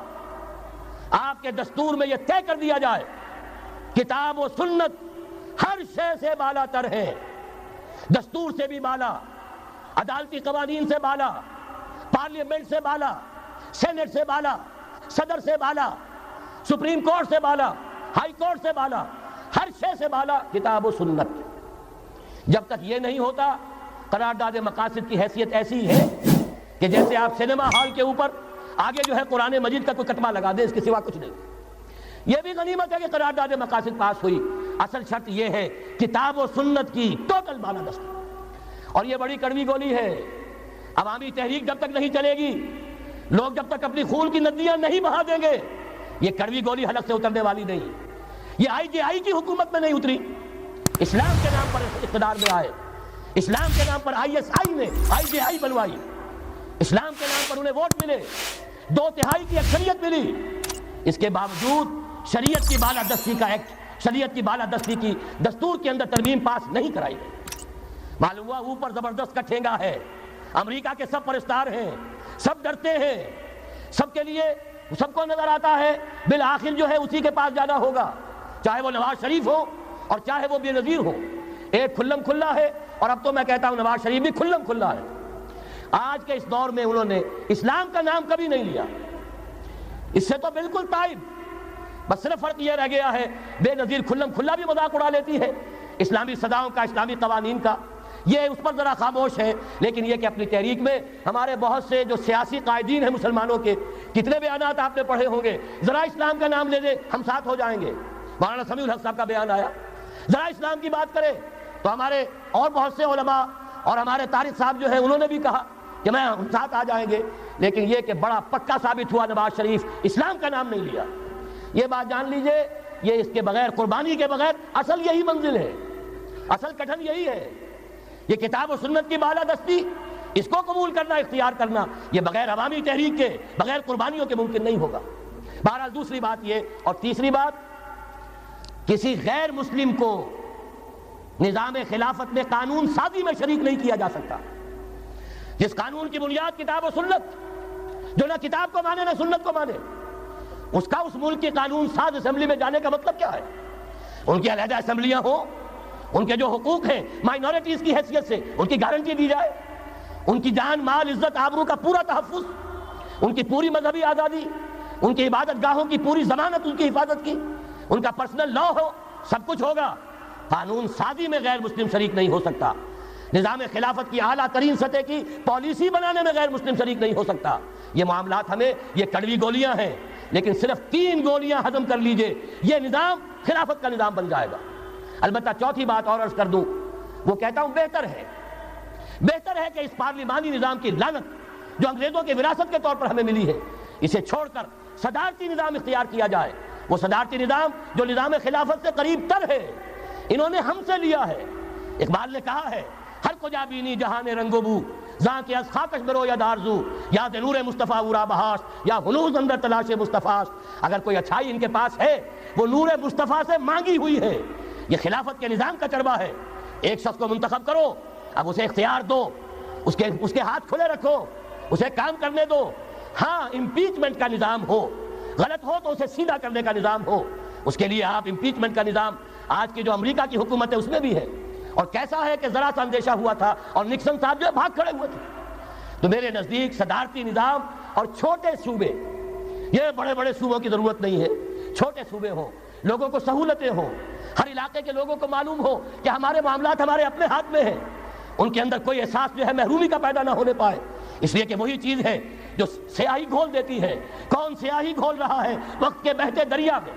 یہ ساری سیاہیاں جو سندھ میں گھل رہی ہیں, بلوچستان میں گھل رہی ہیں, سرائکی کے علاقے میں گھل رہی ہیں, ان سب کا علاج ہے چھوٹے صوبے بناؤ. لیکن یہ چیزیں خلافت کی شرائط میں سے نہیں ہیں. بہتر بات ہے, دنیاوی اعتبار سے بہتر بات ہے, انتظامی اعتبار سے بہتر بات ہے. باقی اصل شرائط 3: اللہ کی حاکمیت کا اقرار جو قرارداد مقاصد میں بالفعل ہے, کتاب و سنت کی ٹوٹل بالادستی. سپریم کورٹ کو اختیار دیجئے, وہاں جا کر کوئی بھی شہری پاکستان کا, کوئی بھی عالم دین اگر ثابت کر دے فلاں قانون, فلاں ہدایت, فلاں انسٹرکشن, فلاں کوئی حکم جو دیا گیا ہے کتاب و سنت کے منافی ہے, فوراً کل عدم ہوگا. اور تیسری بات, غیر مسلم پروٹیکٹڈ مائنورٹی ہوں گے, ان کی جان, مال, عزت, آبرو کی حفاظت ہوگی, لیکن یہ کہ وہ برابر کے قانون سازی کے حق میں شریک نہیں ہو سکتے, اس لیے کہ یہاں کتاب و سنت منبع ہے قانون کا جس کو وہ تسلیم نہیں کرتے. اسی طرح یہ معاشی نظام, موجودہ سرمایہ دارانہ نظام, بہت بڑی لعنت, بہت بڑی لعنت, بہت بڑی لعنت. لیکن جیسے آپ کو معلوم ہے, آج ہی ابو جہل کہہ دے لا الہ الا اللہ محمد الرسول اللہ, مسلمان بن جاتا. کلمہ تو ایک ہی تھا نا. ابو طالب کے پاس جب وفد گیا تھا رؤسائے قریش کا, اور انہوں نے کہا تھا کہ اپنے بھتیجے کو روک لو ورنہ اب ہم جو تمہاری بھی رعایت اب نہیں کریں گے, میدان جنگ میں آ جاؤ. ابو طالب نے کہا تھا میرا بھتیجا تم سے کیا مانگ رہا, ایک کلمہ, ایک کلمہ لا الہ الا اللہ, اور تو اس کا کوئی مطالبہ نہیں. انہوں نے کہا, ابو سفیان اس وقت تک کیونکہ ابھی کفر میں تھے, شرک میں تھے, انہوں نے کہا وہ ایک کلمہ جو وہ مانگ رہا ہے وہ ہمارے سارے معبودوں کی نفی کر دیتا ہے. وہی تو سب سے بڑی مصیبت ہے. تو میں آپ کو بتا رہا ہوں, 3 چیزیں اس سرمایہ دارانہ نظام میں سے نکال دیجئے, یہ اسلامی نظام بن جائے گا. تفصیل میں جانے کا موقع نہیں ہے, میں فارمولہ دے رہا ہوں. تفصیل میں نے عرض کیا, میرے کیسٹس ہیں, کتابیں ہیں, وہ خطبات خلافت اب کتابی شکل میں بھی آ جائیں گے، انگریزی میں ویڈیو کیسٹ ہے، اردو میں ہے، بڑے بڑے شہروں میں خطبات دے چکا ہوں، مواد موجود ہے۔ لیکن اس پر فارمولہ بتا رہا ہوں، 3 چیزیں نکال دیجئے۔ نمبر 1، سود نکال دیجئے۔ اس میں بھی اللہ کے فضل و کرم سے پیش رفت ہمارے ہاں ہوئی۔ فیڈرل شریعت کورٹ نے فتویٰ دیا اور اتنا زبردست ججمنٹ لکھا ہے، پوری دنیا کے لیے رہنمائی کا ذریعہ بن جائے گا۔ یہی وجہ ہے کہ مجھے معلوم ہوا ہے موجودہ حکومت نے اس کی اشاعت روک دی ہے۔ باہر کے ممالک سے ڈیمانڈ، میں جب انگلستان میں تھا ابھی 2 مہینے قبل، وہاں کچھ لوگوں کے سامنے تذکرہ کیا، انہوں نے کہا ہمیں منگا کے دیجئے، بنگلہ دیش کے مسلمان تھے، ہمیں منگا کے دیجئے۔ میں نے یہاں لکھا، معلوم ہوا کہ نہیں، وہ مل ہی نہیں رہا، بلکہ کہہ دیا گیا اسے مت چھاپو، اس کی اشاعت بند، اس لیے کہ وہ کلمہ خیر کہیں پھیل نہ جائے۔ یہودی کا اگر علاج ہے، جیسے آپ نے سنا تھا بچپن میں کہانیاں، دیو کی جان ایک طوطے کی گردن میں ہے، طوطے کی گردن مروڑ دو گے دیو مر جائے گا۔ یہودی کی جان سود میں ہے۔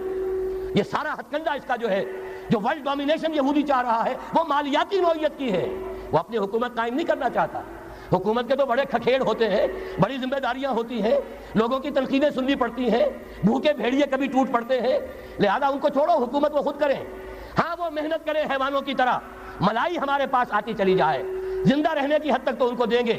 جیسے تانگے والا گھوڑے کو بھی آخر دانہ تو ڈالتا ہے کہ اگلے دن پھر اسے جوتنا ہے تانگے کے اندر، لیکن اصل کمائی تو اس کی ہے جو ہو رہی ہے۔ صرف یہ مالیاتی نظام اور اس کا ایک ہی لفظ کے اندر توڑ ہے، سود ختم اور یہود کی گویا کہ جان نکل جائے گی۔ یہی وجہ ہے جیسے ہی فیڈرل شریعت کورٹ کا فیصلہ آیا تھا، وہ جو کوئی چیزیں پائپ کے اندر پڑی ہوئی تھی مدد کی، وہ بھی روک لی گئی۔ یہ قوم کدھر جا رہی ہے؟ یہ تو ہمارے ہاتھ سے نکلی جا رہی ہے۔ اور جب تک کہ اس کے خلاف IJI کی حکومت کو سپریم کورٹ میں اپیل میں نہیں پہنچا دیا، اس وقت تک یہ ہے $1 جو ہے کہیں سے ادھر سے ادھر ہلنے نہیں دیا۔ یہ ہے حقائق، اصل میں ان کو سمجھ لیجئے۔ سود نکال دیجئے، جوا، اسپیکولیشن، فارورڈ ٹریڈنگ کی وہ ساری صورتیں جو صرف بیع سلم ایک جائز ہے، باقی ساری صورتیں حرام ہیں، ان کو نکال دیجئے اور جاگیرداری ختم کر دیجئے۔ جاگیرداری ختم کرنے کے لیے حضرت عمر کی شمشیر لانی ہوگی، شمشیر فاروقی۔ ان کا یہ فتویٰ تھا، اجماع تھا کہ جو ملک، جو علاقے بطور شمشیر فتح ہوئے ہیں، وہ کسی کی انفرادی ملکیت نہیں رہیں گے، وہ امت مسلمہ کی اجتماعی ملکیت ہے۔ کوئی انچ زمین، اسی وجہ سے ہمارے ہاں فرق ہے خراجی اور عشری۔ عشری زمین ملکیتی ہوتی ہے، اس میں سے ایک مسلمان جس کی ملکیتی زمین ہے، اس کا وہ 10واں حصہ یا 20واں حصہ پیداوار کا دے کر فارغ۔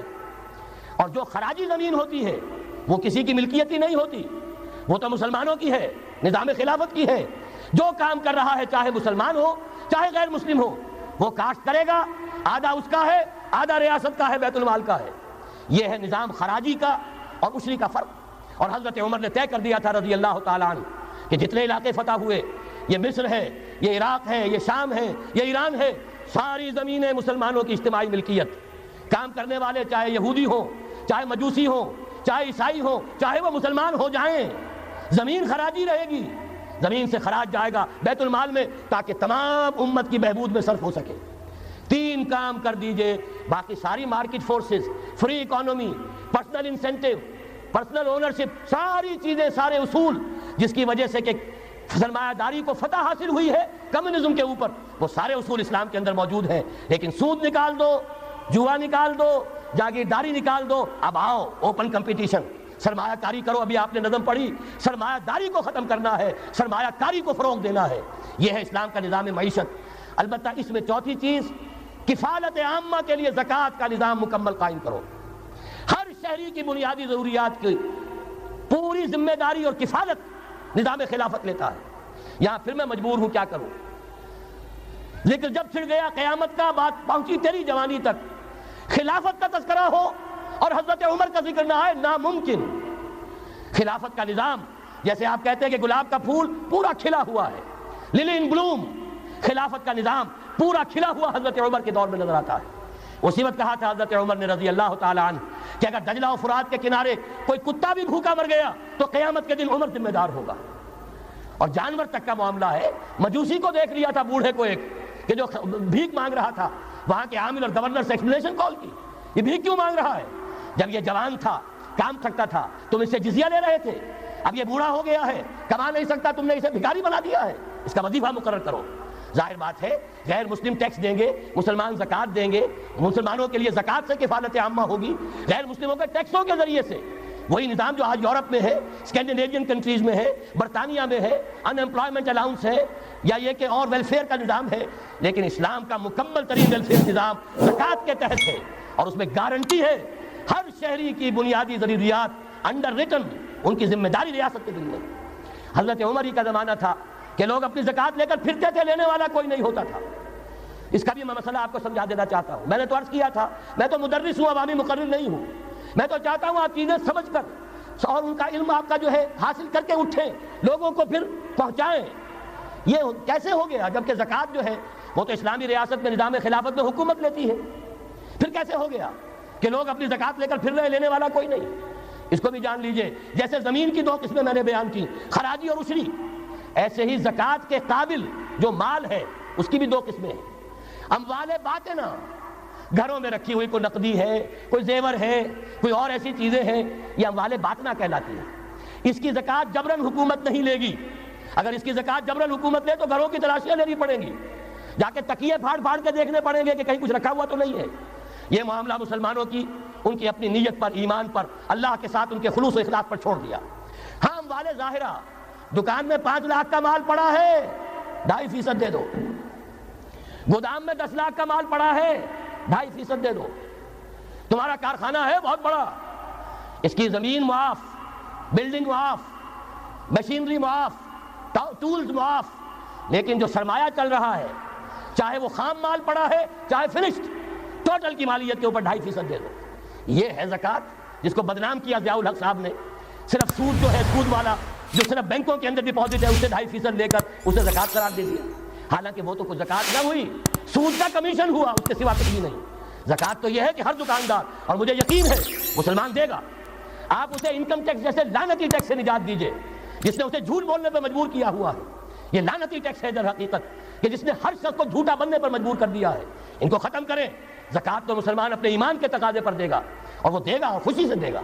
یہ پورا نظام جو ہے اس کو اختیار کیا جائے زکوٰۃ کے، تو پوری ویلفیئر اسٹیٹ، دنیا کے بلند ترین معیارات کی ویلفیئر اسٹیٹ قائم ہو جائے، جو حضرت عمر نے کہا تھا کہ کوئی کتا بھی بھوکا اور پیاسا نہ رہے۔ اب آئیے تیسرا معاملہ سماجی، یہاں بھی 3 ہی باتیں کہوں گا۔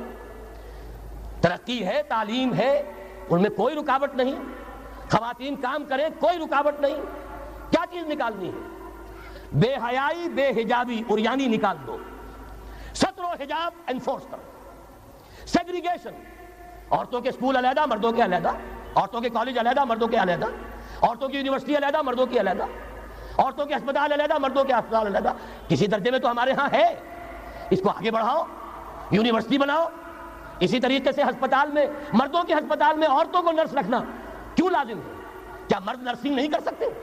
کیا فوج کی جو فارورڈ یونٹس ہوتے ہیں میڈیکل، کیا ان میں عورتیں جاتی ہیں نرسوں کی حیثیت سے؟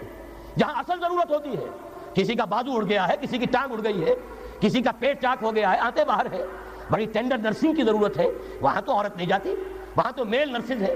تو مردانہ ہسپتالوں میں مردوں کو نرس رکھو، زنانہ ہسپتالوں میں عورتوں کو نرس رکھو، عورتیں مریض ہوں، عورتیں ڈاکٹر ہوں، عورتیں جو ہے نرسنگ کریں، وہاں کی انتظامیہ بھی عورتوں کو دیجیے۔ پھر یہ ہے کہ ساری پرائمری ایجوکیشن عورتوں کو دے دیجیے۔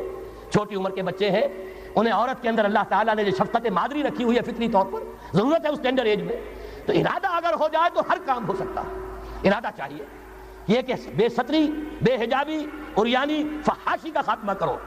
نمبر 2، شراب اور منشیات کا خاتمہ کرو۔ اس کے لیے آئرن ہینڈ بلکہ آئرن فسٹ کی ضرورت ہے۔ یہ کر کے دکھایا، ایرانیوں نے کر کے دکھا دیا، ہم سے کہیں زیادہ گرے پڑے تھے، ہم سے کہیں زیادہ یہ خرابیاں ان کے معاشرے میں موجود تھیں، کر کے دکھایا کہ نہیں کر کے دکھایا؟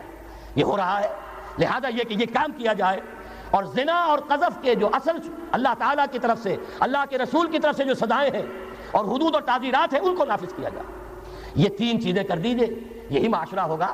کوئی یہ نہیں کہتا کہ صحراؤں میں جا کر آباد ہو، کوئی آپ سے یہ نہیں کہتا کہ جائیے دوبارہ اونٹوں پہ سفر شروع کیجئے۔ جو ترقی ہوئی ہے، اللہ تعالیٰ نے علم دیا ہے انسان کو، اللہ تعالیٰ نے ٹیکنالوجی عطا فرمائی انسان کو، اور رحمان کا دیا ہوا علم ہے۔ علم آدم الاسماء کلھا، یہ اسی علم اسماء کا ظہور ہے پوری دنیا کے اندر۔ اسے خیر کا، برکت کا ذریعہ بناؤ۔ میں نے 3 باتیں بتائیں آپ کو۔ نمبر 1، اللہ کی حاکمیت، کتاب و سنت کی ٹوٹل بالادستی۔ نمبر 3، اور غیر مسلموں کو قانون سازی میں شریک نہیں کیا جا سکتا۔ وہ پروٹیکٹڈ مائنورٹی، ان کی جان مال عزت و آبرو کی حفاظت کا ذمہ ہے، مذہبی آزادی کا ذمہ ہے، لیکن وہ ہماری قانون سازی میں اعلیٰ ترین سطح کی پالیسی سازی میں شریک نہیں ہو سکتے۔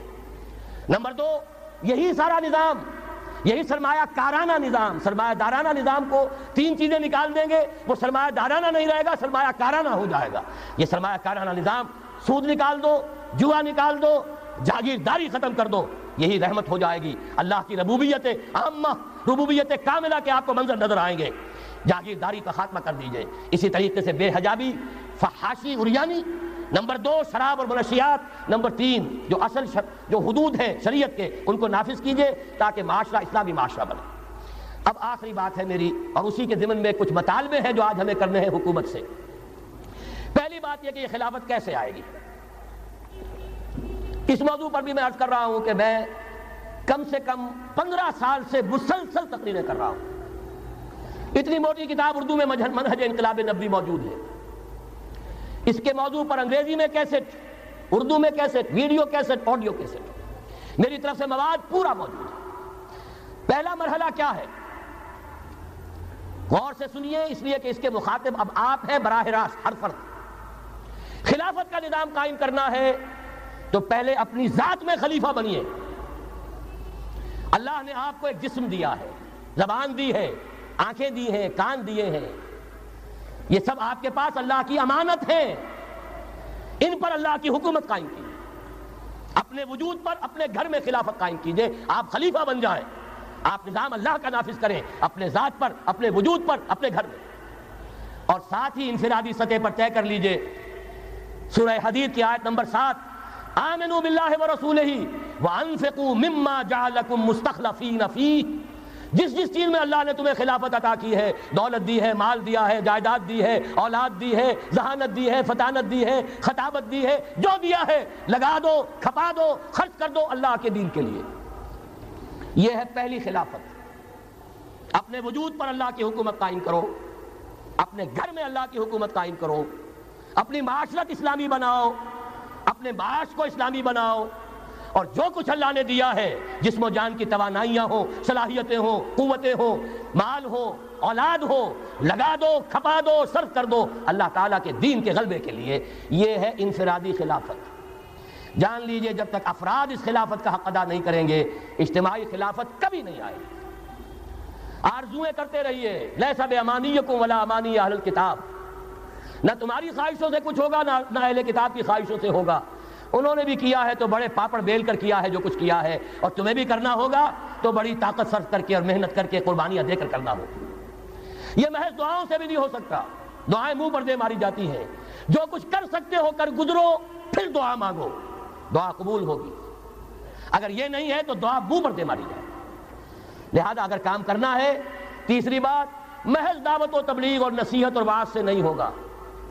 اگر محض دعوت اور تبلیغ اور تعلیم اور تربیت اور وعظ اور نصیحت سے ہو جاتا تو حضور صلی اللہ علیہ وسلم مسلمان تو کجا کسی کافر کے خون کا ایک قطرہ زمین پر نہ گرنے دیتے۔ آپ سے زیادہ رؤوف اور رحیم کون ہوگا؟ لیکن آپ نے بھی ہاتھ میں تلوار لی ہے۔ وانزلنا الحدید، ہم نے لوہا اتارا ہے، فیہ باس شدید، اس میں جنگ کی صلاحیت ہے، ومنافع للناس، لوگوں کے لیے اور فائدے بھی ہیں، توا پر ہاتھ پھکنی چمٹا بھی بنا لیتے ہو، لیکن اصل میں یہ ہے جنگ کے اسلحہ کے لیے، اور یہ تمہیں اس لیے دیا گیا وَلِيَعْلَمَ اللَّهُ مَن يَنصُرُهُ وَرُسُلَهُ بِالْغَيْبِ، کون ہے جو اس ہتھیار کو ہاتھ میں لے کر کھڑے ہوں اور اللہ اور اس کے رسولوں کی مدد کرے۔ اللہ اور رسول کی مدد سے مراد کیا؟ اس کا نظام خلافت قائم۔ تو محض دعوت و تبلیغ سے نہیں ہوگا، اور انتخابات سے تو بالکل نہیں ہوگا۔ یہ تو یوں سمجھیے کہ واقعہ یہ ہے کہ اگر آپ مجھ سے پوچھیں، سب سے بڑا صدمہ جو مجھے ہے، سب سے بڑا صدمہ وہ ان مذہبی جماعتوں کے کردار کی وجہ سے ہے جنہوں نے اس ملک میں آ کر سیاست کی کشاکش اور انتخابی سیاست کے اندر اپنا سارا وقت، ساری توانائیاں ضائع کر دی۔ کچھ حاصل نہیں ہوا، گھٹی میں ایسا پڑ گیا ہے، کچھ چسکے ایسے لگ گئے ہیں، کچھ وی آئی پی ٹریٹمنٹ، میں نے بھی 2 مہینے مزہ چکھا اس لیے جانتا ہوں۔ اللہ تعالیٰ جو ہے اس طرح کے تجربات کرا دیتا ہے، ورنہ کیسے اندازہ ہو؟ وی آئی پی علیحدہ اتر رہے ہیں، آپ کے لیے گاڑی آپ کے بالکل دروازے پر کھڑی ہوئی ہے، سیڑھی سے اترے آپ جہاز کے اور گاڑی موجود ہے، یہ ساری وی آئی پی ٹریٹمنٹ مل رہا ہے، اور یہ کوریڈورز آف پاور میں گھومنا پھرنا، ان جاگیرداروں کے ساتھ بیٹھنا، ان کے سے ولیمے کرنا، ان کے سے ٹھاٹ، ظاہر بات ہے ان کے ولیموں میں جائیں گے تو انہیں بھی بلائیں گے، ویسے ہی کرنے پڑیں گے، پھر لاکھوں کروڑوں آپ بھی خرچ کریں گے۔ یہ ساری لعنتیں جو آئی ہیں مذہبی جماعتوں کے اندر، یہ صرف اس انتخابی سیاست کی وجہ سے۔ میں بڑے صدمے سے عرض کر رہا ہوں، واقعہ یہ ہے میرے نزدیک اس ملک میں اسلام کے نہ آنے کا پہلا مجرم مسلم لیگ نہیں ہے، پہلی مجرم وہ جماعتیں ہیں جنہوں نے اپنا سارا وقت انتخابی سیاست میں اور اقتدار کی کشاکش میں صرف کر دیا۔ مسلم لیگ کا بہت بڑا احسان، قائد اعظم کا بہت بڑا احسان، انہوں نے آپ کو ملک لے دیا۔ اس سے زیادہ کا نہ ان کا دعویٰ تھا، نہ ان سے توقع ہو سکتی تھی۔ پیر جماعت علی شاہ نے یہ کہا تھا، میں ان کے قول کا بہت بڑا قائل ہوں، ان کی ذہانت اور فطانت کا۔ جب ان سے کہا گیا ہے رحمۃ اللہ علیہ کہ آپ اتنے بڑے، آپ مقتدا ہیں، مرشد ہیں، اتنی بڑی روحانی شخصیت ہے، ایک داڑھی ملے کے ہاتھ پر بیعت کر لی آپ نے، یعنی اشارہ تھا قائد اعظم کی طرف۔ حضرت پیر جماعت علی شاہ رحمۃ اللہ علیہ نے فرمایا، بھائی میں نے اس کے ہاتھ پر بیعت نہیں کی، میرا تو مقدمہ ہے، ایک قومی مقدمہ ہے ہندو قوم کے ساتھ، اور مجھے اس مقدمے کے لیے ایسا وکیل چاہیے جس میں دو وصف موجود ہو، مہارت پوری ہو، قانون کو جانتا ہو، ماہر ہو، اور دوسرے یہ کہ بکنے والا نہ ہو۔ میں نے اپنے قومی مقدمے کے لیے وکیل کیا ہے محمد علی جناح۔ ظاہر بات ہے 100% بات صحیح، اور ان کے اس کردار کو دشمنوں نے مانا، نہرو نے، گاندھی نے، ان کے بڑے بڑے دشمنوں نے مانا۔ یہ شخص جو کہتا ہے he means what he says، یہ جو کہتا ہے وہی اس کے دل میں ہوتا ہے، اس کے ہاں کوئی ہیر پھیر نہیں ہے۔ بہرحال انہوں نے ملک لے دیا، یہ بہت بڑا احسان۔ آگے کام تھا رجال دین کا۔ رجال دین یا تو لگے رہے صرف اپنے مدرسوں میں اور خانقاہوں میں، تبدیلی کا احساس ہی نہیں ہوا کہ کتنا بڑا انقلاب آ گیا ہے، اب ہم انگریزی دور میں نہیں ہیں، اب یہ ایک مسلمانوں کی حکومت بن گئی ہے، اب تو توانائی ہونی چاہیے اس کو اسلامی بنانے کے لیے۔ اور جو جماعتیں چلی گئی انتخابات میں، واقعہ یہ ہے کہ سب سے گھناؤنا کردار، اور اس ملک میں اسلام کے آنے میں جو بھی رکاوٹ رہی ہے، سب سے بڑا فیصلہ کل رکاوٹ کا معاملہ ان مذہبی جماعتوں کا کردار۔ اس سے ہٹ کر کیا کرنا ہے، میں نے عرض کیا پہلے، اور یہ میں آپ سے کہہ رہا ہوں، خدا کے لیے سوچئے، آج کی رات جا کر سوچئے، خلیفہ بننا ہے اپنی ذات میں، اپنے وجود پر خلافت قائم کیجئے، اپنے گھر میں خلافت قائم کیجئے، توبہ کیجئے اللہ کی جناب میں، یا ایھا الذین آمنوا توبوا الی اللہ توبۃ نصوحا، بڑے خلوص کے ساتھ توبہ کیجئے، اپنی معاشرت کو، معیشت کو درست کیجئے، اور یہ کہ اپنا تن من دھن، ان صلاتی و نسکی و محیای و مماتی للہ رب العالمین، اس کا فیصلہ کیجئے۔ یہ پہلا مرحلہ ہے بڑا کڑوا، بڑا بھاری، لیکن یہ بھی میں آپ سے عرض کر دوں، جو ارادہ کر لے اس کے لیے بہت آسان، اللہ تعالیٰ کی مدد آتی ہے۔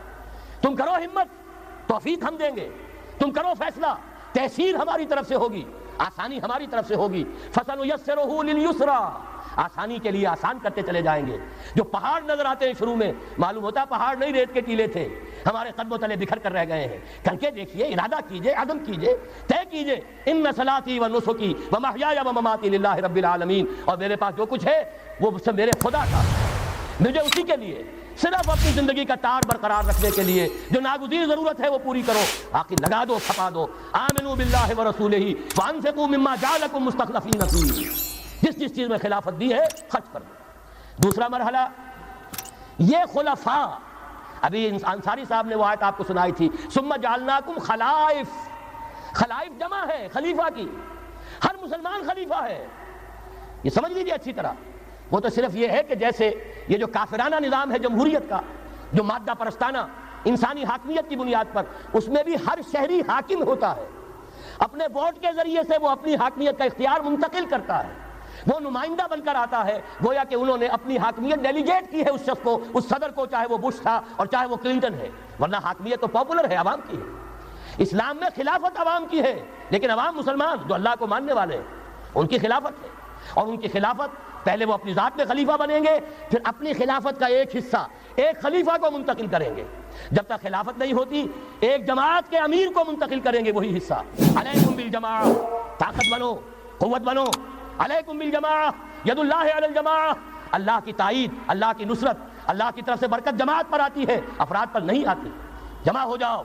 حضرت عمر نے تو جو اثر نقل فرمایا وہ آخری درجے کا ہو سکتا ہے، لا اسلام الا بالجماعہ، ولا جماعہ الا بالامارہ، ولا امارہ الا بالسماع، ولا سماع الا بالاطاعہ۔ اسلام ہے ہی نہیں جماعت کے بغیر، اور جماعت نہیں ہے امارت کے بغیر، امارت بغیر اس کے بغیر نہیں ہو سکتی کہ ان کا حکم سنو، اور سننے کا کچھ حاصل نہیں جب مانو نا۔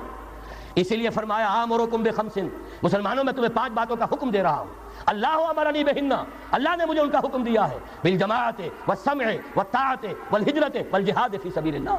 تفصیل میں جانے کا موقع نہیں۔ دوسرا مرحلہ جماعت، ہم نے اسی اصول پر تنظیم بنائی، ہم نے اسی لیے اس کی بیعت کا نظام قائم کیا.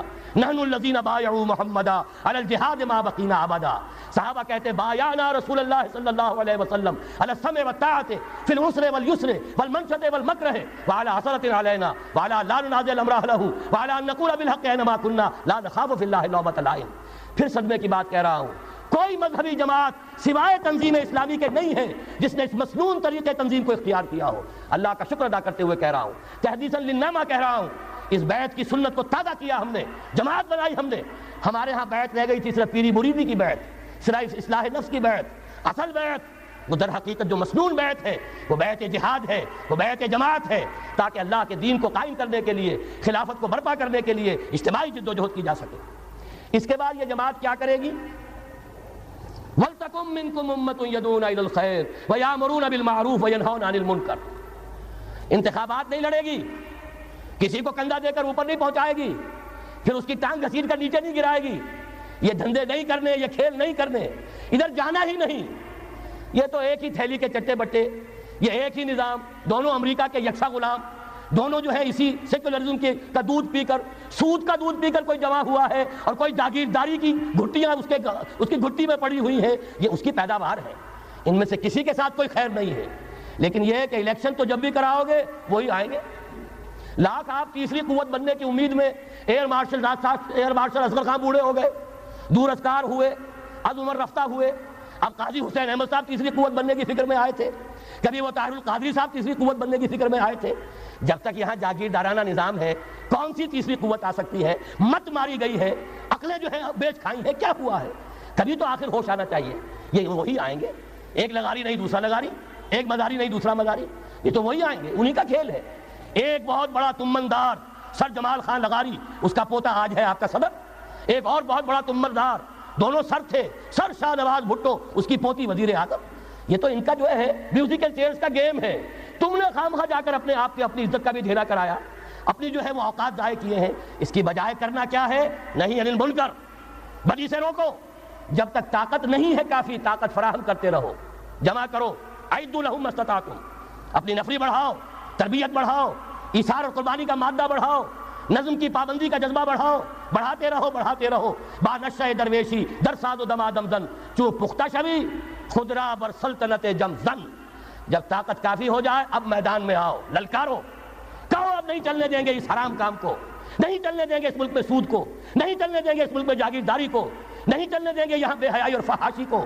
گھیراؤ کریں گے, پکٹنگ کریں گے, کسی کی جان اور مال کو نقصان نہیں پہنچائیں گے. اداروں کا گھیراؤ ہوگا, ان تمام چیزوں کی برائیوں کا استحصال ہوگا. پھر گولیاں چلیں, سینوں پر کھائیں گے. اللہ وہ دن لائے اور ہمیں اس کے لیے اہل بنائے. شہادت ہے مطلوب و مقصود مومن, نہ مال غنیمت نہ کشور کشائی, اس کے سوا کوئی راستہ نہیں ہے. اس کے بغیر جو بھی خواب دیکھتا ہے جنت الحمقاء میں رہتا ہے, یا اپنے آپ کو دھوکہ دے رہا ہے, یا دوسروں کو دھوکہ دے رہا ہے, اور کوئی امکان نہیں ہے. ایک ہی راستہ ہے. اگر محمد الرسول اللہ اور ان کے ساتھیوں کو انہی وادیوں میں سے گزرنا پڑا, اگر طائف کا پتھراؤ محمد الرسول اللہ کو اپنے جسم اطہر پر جھیلنا پڑا, دندان مبارک محمد الرسول اللہ کے شہید ہوئے, خون کا فوارہ ان کا چھوٹا, سینکڑوں صحابہ جن میں حضرت حمزہ جیسے بھی ہیں, اسد اللہ و اسد رسول, جن کی لاش کا نقشہ ابھی آپ نے سنا, ناک کٹی ہوئی ہے, کان کٹا ہوا ہے, پیٹ چاک کر کے کلیجہ چبایا گیا ہے. حضور کو جو صدمہ ہوا ہے, مدینے جب واپس گئے ہیں, انصار کے گھروں سے عورتوں کے بین کرنے کی آوازیں آئیں.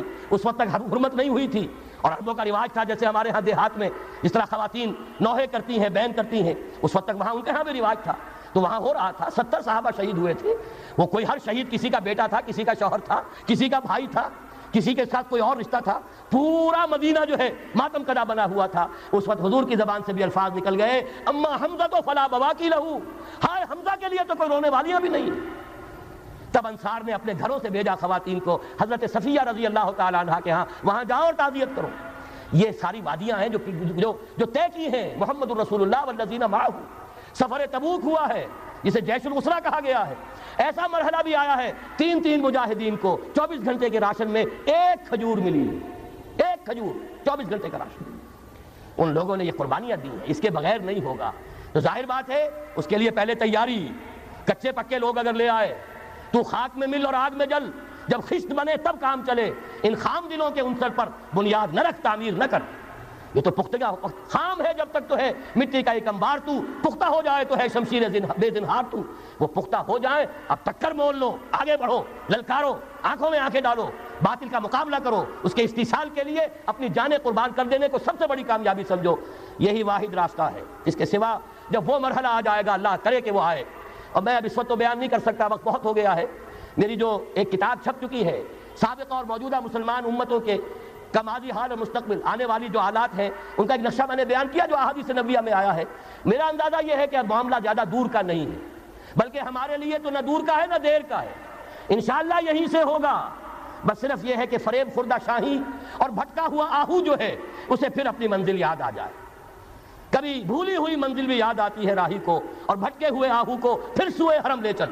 اس کے لیے وہ رہنمائی درکار ہے، آپ میں سے ہر شخص رہنما بن کر اٹھے، اس دعوت کا مبلغ بن کر اٹھے، جیسے کہ حضور نے اپنے خطبے کے آخر میں فرمایا تھا فَلْيُبَلِّغِ الشَّاهِدُ الْغَائِبَ۔ اب جو یہاں موجود ہیں وہ اپنا فرض سمجھیں کہ دوسروں کو پہنچائیں گے۔ اس حوالے سے یہ ہے کہ ہمارا لٹریچر، ہمارے ویڈیوز، آڈیوز، وہ ہم ہر میدان میں موجود ہے، چیزیں لیجیے، استعمال کیجیے۔ اب میں چند آپ کے سامنے اور آپ کی تائید کے لیے مطالبات رکھ رہا ہوں۔ پہلا مطالبہ یہ ہے، یہ جلسہ عام، اگر آپ کو یہ سب سن لیجئے، منظور ہو تو ہاتھ اٹھائیے گا، تائید کیجیے گا، وہ آج کے ریزولوشن کی حیثیت سے یہ اس کو پھر شائع کیا جائے گا۔ یہ جلسہ عام حکومت پاکستان اور حزب اختلاف دونوں سے پرزور مطالبہ کرتا ہے کہ قرارداد پاکستان کی روشنی میں قرآن و سنت کی مکمل اور غیر مشروط بالادستی کا بلا تاخیر اعلان کیا جائے، اور ان کے لیے ضروری دستوری ترمیم کا فوری اہتمام کیا جائے۔ ہم یہ صرف حکومت سے نہیں کہہ رہے، حزب اختلاف کو بھی کہہ رہے ہیں، خدا کے لیے ہوش کے ناخن لو، تم کون سا پیکج دے رہے ہو اور تم کون سی شرائط منظور کروا رہے ہو؟ اصل اس ملک کی جو نجات ہے وہ اس میں ہے۔ یہ قافلہ رکا کھڑا ہے تو اس جگہ رکا کھڑا ہے، اس کو طے کرو، یہ کڑوی گولی۔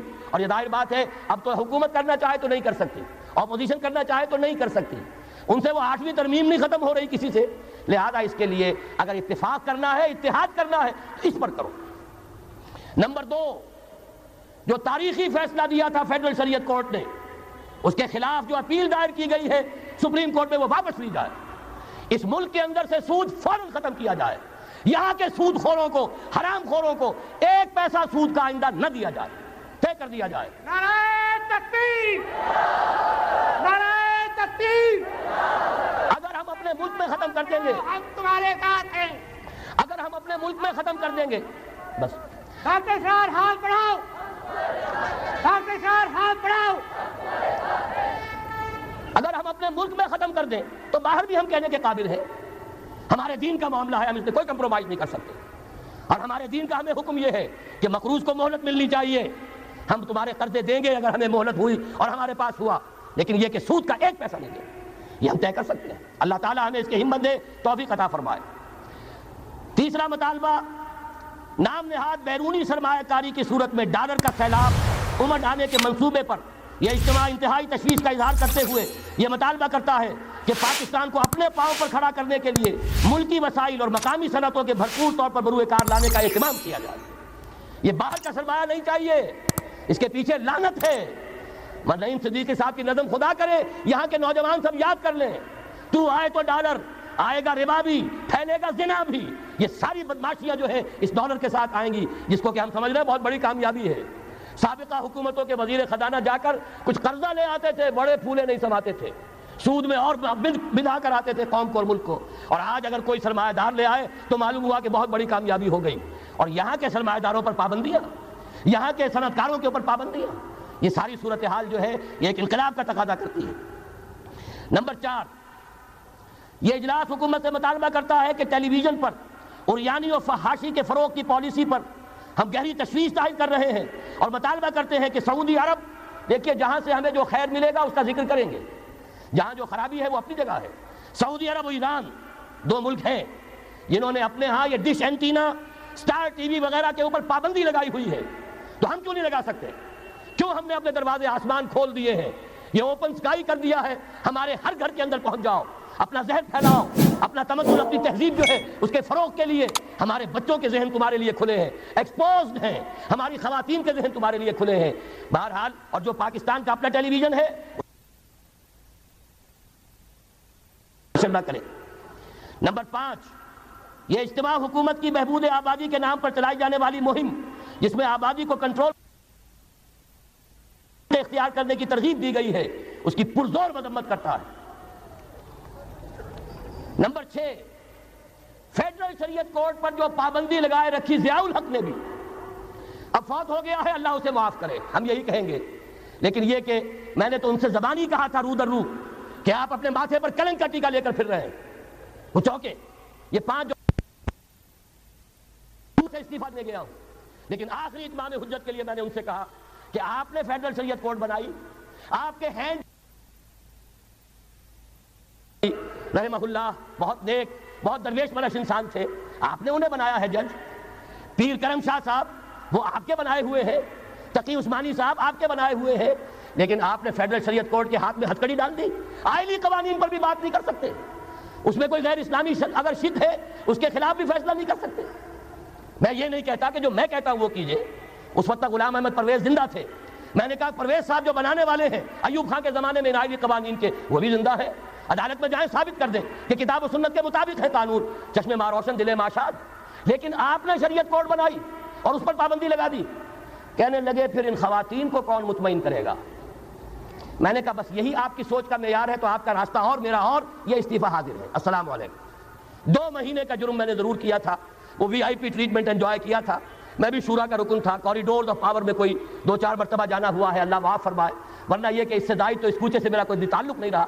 5 جولائی 82 کو میں نے استعفیٰ دیا ہے، اور پھر اسی مہینے الہدا کے پروگرام کا گلا گھونٹ دیا گیا ہے، ہاں میں ہاں ملاؤ تو ٹی وی بھی کھلا ہے اور تمہارے لیے سب کچھ ہے، اور ہاں میں ہاں نہ ملاؤ ہم سے حق بات منواؤ تو دروازے بند ہیں، لیکن مجھے کوئی تشویش نہیں ہوئی، پتن نہیں ہوئی، مجھے کام کرنا ہے، مجھے اپنی زندگی لگا دینی ہے، جو موقع ہوگا اس سے فائدہ نہ اٹھاؤں تو مجرم، اگر موقع نہیں ہے تو جو کچھ وسائل دستیاب ہیں ان سے کام جاری رکھوں گا۔ سن 82 کے بعد سے 12 برس اور گزر گئے ہیں، میں نے تو اپنا خون پسینہ اسی کام کے لیے کیا ہوا ہے، لہذا مجھے کوئی تشویش نہیں۔ تو یہ مطالبہ کرتے ہیں ہم کہ فیڈرل شریعت کورٹ پر سے آئلی قوانین کے بارے میں پابندی ختم کی جائے۔ نمبر 7، زنا، قذف اور ارتداد کی شرعی حدود نافذ کی جائیں۔ یہ سارا مسئلہ جو ہمارے یہاں اٹھا ہوا ہے، پوری عیسائی دنیا، پوپ صاحب، امریکہ صاحب، اور وہ ایک عیسائی کے اوپر مقدمہ قائم ہو گیا جبکہ اس نے کہ حضور صلی اللہ علیہ وسلم کی شان میں گستاخی کی ہے، پوری دنیا جاگ اٹھی ہے۔ یہی ہے در حقیقت ابلیس کو یورپ کی مشینوں کا سہارا، در حقیقت جب تک، اور مجھے حیرت ہوتی ہے اس مرتبہ تو اللہ کا شکر ہے کہ جو ختم نبوت کانفرنس ہوئی ہے ربوہ میں، انہوں نے مطالبہ کیا ہے، آج سے پہلے تو یہ مطالبہ کرنے کی ہمت نہیں ہوئی تھی، قتل مرتد کی سزا جب تک نافذ نہیں کی جائے گی یہ فتنے کبھی ختم نہیں ہوں گے، نہ قادیانیت کو فروغ جو ہے ختم ہوگا، نہ اس کو بریک لگ سکے گی، نہ اور جو عیسائیت کا یہاں پر فروغ ہو رہا ہے۔ قتل مرتد، اسلام میں مرتد کی سزا قتل ہے، جب تک کہ آپ اس کو نافذ نہیں کریں گے یہ فتنے بڑھتے رہیں گے، ان کا سدباب نہیں ہو سکے گا۔ اسی طریقے سے فارن پالیسی کے ضمن میں 3 باتیں، بلکہ فارن کیا وہ تو ہماری اندرونی بھی ہے۔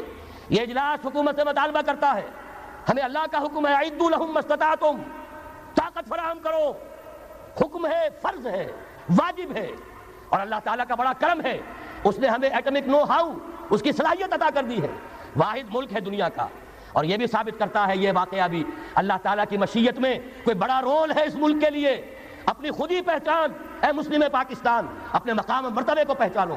400 سال سے مجددین امت کی بارش فوار تم پر پڑتی رہی ہے، تم نے اس کا حق ادا کیا، اس کے بارے میں غور و فکر کرنا چاہیے۔ بہرحال یہ اللہ نے ہمیں توفیق دی ہے، اس کو بھرپور طریقے پر اسے آگے بڑھایا جائے، کسی بھی درجے میں رول بیک نہ کیا جائے۔ ایک اور مطالبہ، کشمیر کے معاملے میں ہرگز یو این او یا یو این او کے کوئی سیکریٹری جنرل یا یو این او کی کوئی بھی ثالثی قطعا قبول نہ کی جائے۔ یو این او امریکہ کا زر خرید اور امریکہ یہودیوں کا غلام، لہذا اگر اس طرف آپ نے رخ کیا یہ کشمیر کچھ اور ہو جائے گا، یہاں کوئی اسرائیل وجود میں آ جائے گا، کوئی یہودیوں کو اور امریکن کو قدم دبانے کا موقع مل جائے گا۔ آپ کو معلوم ہے آج نجد کی سرزمین میں امریکہ کی فوجیں آ کے ڈیرا ڈال کے بیٹھ گئی ہیں، جہاں سے نکالا گیا تھا اخرج الیہود والنصارى من جزیرۃ العرب، نکال باہر کرو ان کو، لیکن یہ کہ ان کی ڈپلومیسی، جس طریقے سے دانہ پھینکا، جال بچھایا، صدام کو پھانسا، اس کے بعد جو کچھ کیا ہے، برکس نکالا عراق کا، اور عراق کا تو جو برکس نکلا سو نکلا، وہ اب اپنی فوجیں لا کر وہاں بٹھا دی، سارا تیل اب ان کے قبضے میں ہے۔ یہی معاملہ ہوگا یہاں، ہندوستان اور پاکستان دونوں دیکھتے رہ جائیں گے بلیوں کی طرح، اور وہ بندر چچا سام بندر جو ہے ساری روٹی خود کھائے گا، کسی کے ہاتھ کچھ نہیں آئے گا۔ راستہ دوسرا ہے، بھارت کے ساتھ براہ راست گفتگو کرو، انہیں بھی ہوش آ جائے، اور کچھ آ چکا ہے، نظر آ چکا ہے۔ کشمیر کے حریت پسندوں نے ان کے ہوش ٹھکانے کر دیے ہیں، لیکن یہ کہ بہرحال باہمی گفتگو، اور اگر کوئی ثالثی کسی درجے میں، کوئی گڈ آفیسز، کوئی بھی ہمیں ذریعے درکار ہیں، تو جو پڑوسی ممالک ہیں ایران اور چین، ان کی مدد حاصل کر کے کوئی مفاہمت جو ہے لوکل طے کی جائے۔ یونائٹڈ نیشنز جو امریکہ کا زرخرید ہے، اس کا خانہ زاد ہے، اور امریکہ کہ جو یہودیوں کا اسیر ہے، اس کے ذریعے سے کوئی خیر نہیں آ سکتا۔ اور آخری مطالبہ کہ چاہے سارے عرب ملک اسرائیل کو تسلیم کر لیں، پاکستان کبھی نہ کرے، اس لیے کہ پاکستان اسرائیل کے طور پر وجود میں آیا ہے۔ اللہ نے اسے اسرائیل کے وجود میں آنے سے 1 سال قبل وجود بخشا ہے۔ ہم کبھی تسلیم نہیں کریں گے۔ اصل میں تو جنگ ہمیں کرنی ہے، مقابلہ ہمیں کرنا ہے، وہاں تک تو ہماری فوجیں جائیں گی، حضرت مسیح کے ساتھ ہو کر لڑیں گی، حضرت مہدی کی مدد کریں گی۔ یہ سارا کا سارا رول تو اللہ نے ہمارے لیے رکھا ہے، لہذا کسی صورت عرب کر لیں، مجبور ہو چکے ہیں، بے بس ہو چکے ہیں، ان کا معاملہ جو بھی ہے وہ جانے، لیکن چاہے وہ تسلیم کر لیں، اسرائیل کو کسی صورت میں پاکستان تسلیم نہ کرے۔ تلک عشرۃ کاملہ، یہ وہ 10 مطالبے ہیں، آپ کو یہ سارے کے سارے منظور ہیں، آپ کی طرف سے ان کو پیش کیا جائے۔ اللہ کرے کہ سننے والوں کے کان بھی کھل گئے ہو اور انہوں نے بھی یہ بات سن لی ہو۔ آخر میں چند اعلانات ہیں، جیسا کہ میں نے عرض کیا، جو کام بھی ہم کر رہے ہیں اب آپ اس میں شریک ہوں۔ تنظیم اسلامی کو سمجھیے، دل کھل جائے، اس میں شریک ہو جائیے۔ تحریک خلافت کا مطالعہ کیجئے، دل کھلے، اس میں شامل ہو جائیے، ورنہ یہ باتیں صحیح لگ رہی ہیں، انہیں تو پہنچائیے۔ یہ 4 ورقہ جس میں احادیث ہیں، آیات ہیں، انہیں ہزاروں کی تعداد میں لے جائیے، پہنچائیے، تاکہ مسلمانوں کے حوصلے بلند ہوں۔ اور یہ کہ کل اور پرسوں 2 منٹ بیٹھ جائیے، کیا اتنی قیامت آ جائے گی؟ تشریف رکھیں ذرا، کوئی گڑبڑ نہ کیجیے، تھوڑی دیر کے لیے بیٹھیے۔ ایک بہت بڑی تشویش جو تمام مسلمانوں کو رہتی ہے، آپ کو لیفلیٹ یہاں ملا ہوگا، مذہبی جماعتیں ایک پلیٹ فارم پہ جمع نہیں ہوتی۔ میں نے آج سے 10 سال پہلے بھی کیا تھا، اپنے مذہبی فکر کو پیش کر کے تمام علماء کو دعوت دی تھی، آئیے تنقید کیجئے، میرے ساتھی موجود ہیں، میرے خیال میں کوئی غلطی ہے ان کے اوپر واضح کیجئے۔ اب ہم نے پھر یہ کیا ہے، کل اور پرسوں 2 دن ہم نے ان جماعتوں کو جو انتخابی چکر میں ہے، ان سے ہمارا کوئی سروکار نہیں، وہ راستہ ہی اور ہے، اس کے تقاضے کچھ اور ہے، اس کی صغرا کبرا اور ہے، وہ منزل ادھر کی ہے یا ادھر کی ہے۔ لیکن جو جماعتیں یا ادارے انقلابی طریقہ کار کے قائل ہیں اور کسی درجے میں عامل ہیں، کوئی اجتماعی حیث بنائی ہے، مولانا محمد اکرم آوان، تنظیم الاخوان، رب کی دھرتی رب کا نظام، اس کو لے کر اٹھے ہیں۔ اللہ تعالیٰ جو ہے ان کو اور توفیق دے۔ اسی طریقے سے کراچی میں، ویسے وہ عام عرف عام میں میرے نزدیک تو یہ تمام چیزیں جو ہیں بے معنی ہیں، مسلمان ہیں، لیکن السلام علیکم سامعین، ڈاکٹر اسرار احمد کے مزید بیانات سننے کے لیے ہمارے چینل کو سبسکرائب کریں تاکہ ہر نئی آنے والی ویڈیو آپ تک بآسانی پہنچ سکے۔